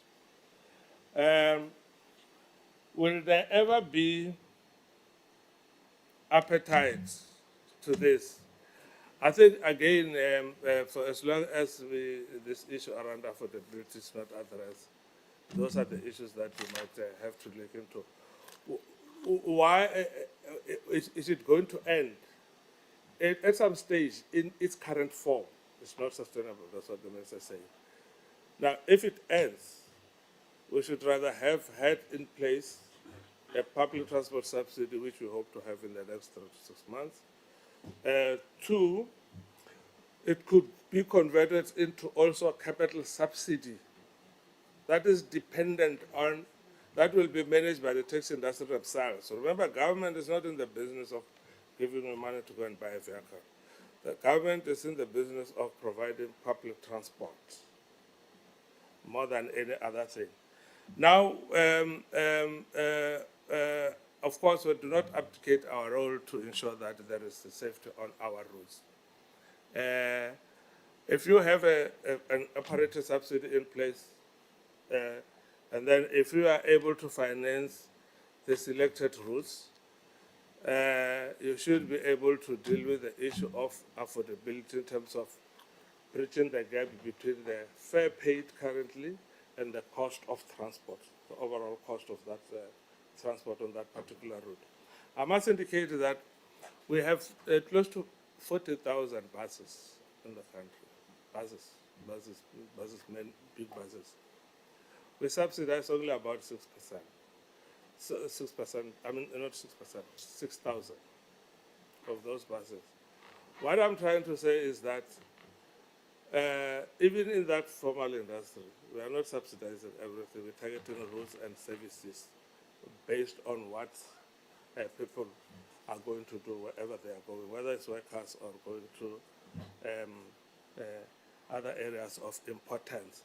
Now, they will still have those informal services. You need to find a mechanism, and that's what we are trying to address in the subsidy policy. The issue of the program. Let's move towards wrapping, yeah. As I wrap up, the issue of this being a environment program, our response will be, it is underspending. It is not necessarily a environment program. Over the years, we've just been very jealous because we wanted to put measures in place to bring in those unsafe vehicles because we know they're there, so that we're resisting to under budget, one, but also two, we had been working in the last 2.5 years with Treasury just on a single matter, creation of an item on the budget so that we achieve the broader objectives of the RTRP to go beyond scrapping and deal with these issues of empowerment projects. So for obvious reasons, towards the end of the year when the numbers did not come, that is where you were going to experience forecasting under expenditure, and that's where it had to deal with some of the pressure points. So it was more under expenditure, which we are accepting because the numbers we would have projected did not come in. Now, going forward, if you put a cut-off date, you then force more people to come in. If you go to government and improve on the scrapping allowance, that would generate more appetite, but those will be determined by this study that the minister said we must do. We are being assisted by people who have done this work over some time. That also includes on how we will then subsidize services like informal services going forward. So even the work we're doing on the public transport subsidy is subject to that kind of rigorous evidence-based review. Chair, I've tried to group the questions without going into them, but if there's something up, e-hailing is now is in the National Land Transport Amendment Act that was approved in June. So that industry will also be regulated.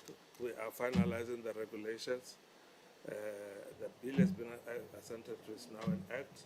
Very soon it will be proclaimed and implemented in less than 3 months. Panel vans? Oh, on the issue of panel vans, Chair. You are trying to dodge it. No, I wasn't. Unfortunately, I accepted without noting the question. Around the same time of 2007, it was discovered that people were converting the quantums at the time, Toyota quantums, into passenger vehicles. So they were putting windows and seats. Now the seats were anchored on metal sheets, which was very unsafe at the time. And then for various reasons, this was done by a person themselves when they buy a panel van and convert. Dealerships who converted and called those taxis, but also financiers who financed them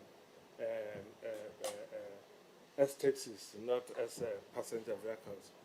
That was investigated by the public protector, but before then the department enlisted the services of NRCS, the National Regulator for Compulsory Standard, which for some reason at the time recommended that they could be retrofitted. That was SABS, so we rely on that. They could be retrofitted and then be used as such. Now that was found not to have been working. In terms of the public protector, they said we should scrap them, scrap the vehicles. Yeah. Maybe let me not disrupt you. We understand the background. Where are we? No, we out of the 2353 that was identified at the time, we could verify 1,900, and then 633 came in for scrapping, and the others did not come. What is happening on the system, on the e-notice, is that they've been admin marked, so they cannot be licensed. So they've been blocked of the system. So they cannot be licensed. And because the window has passed, those vehicles if found on the road are being impounded or should be impounded. Let me say like that. Should be impounded because they're not supposed to be on the roads. But they are unable to get license renewals. So we've put measures in place to make sure that we track that at that point. Let's handle this one this way. I think we had a formal question to the department on this one. I think maybe let's say we'll expect that formal response in writing so that we don't labor it, because as you answer it, there are more questions that they are now emerging on it. So I think just respond to it in writing. Just note it. We had that formal request already. So I think, Honorable Minister, you just have to follow up on the. Honorable Maben, I want to move towards closing. Is that urgent? Yeah, you're allowed. Maybe just to the Minister, if maybe we can advise in terms of Deputy Minister's delegation of powers, what has the Deputy Minister been assigned, so that when we escalate issues, we don't escalate something that is not maybe part of the Minister's delegations, if maybe we can assist with that, or maybe it could be part of the written. Yeah, we can handle that. We can handle. It's, Honorable Minister, I don't think you must answer it now. Yeah, we'll handle that, Honorable Mabena. Yeah, we can handle it outside the presence of officials, ourselves with the minister and members of the committee. Yeah, thanks very much. Thanks very much for your responses. I think your responses have been sufficient for today, except for those areas that we said you will have to follow up. I want to take this moment, colleagues, to thank all of you. I know you are also rushing to other committees. I want to thank you for full participation, Honorable Van Staden, everyone here present, Honorable Kompan, and those honorable members who are out. It was a great engagement and very worthy, fulfilling. At least some of the questions that we've been asking Honorable Mabena today have been clarified, and we'll still make follow-up on those other areas that have not been sufficiently clarified, Honorable Kompan. Thanks very much. I thank all of you, the Honorable Minister, your Honorable Deputy Minister, and your team. Thanks very much once again for always availing yourself to us and answering the questions in the manner that we want them to be answered. That is much appreciable. We shouldn't take that for granted. I know other committees are finding it difficult. They always marvel to come to this committee because you do your level best to provide answers to the best that you can. And that is highly appreciated. To the team, you've become a furniture in our meeting. Yourself and the parliamentary officer, you are a permanent feature of our meetings. We thank you very much, and for everyone, the team. The meeting stand adjourned, colleagues. Let me release the minister and the team. There's a few things that I want to raise with you. I know you are rushing to other meetings.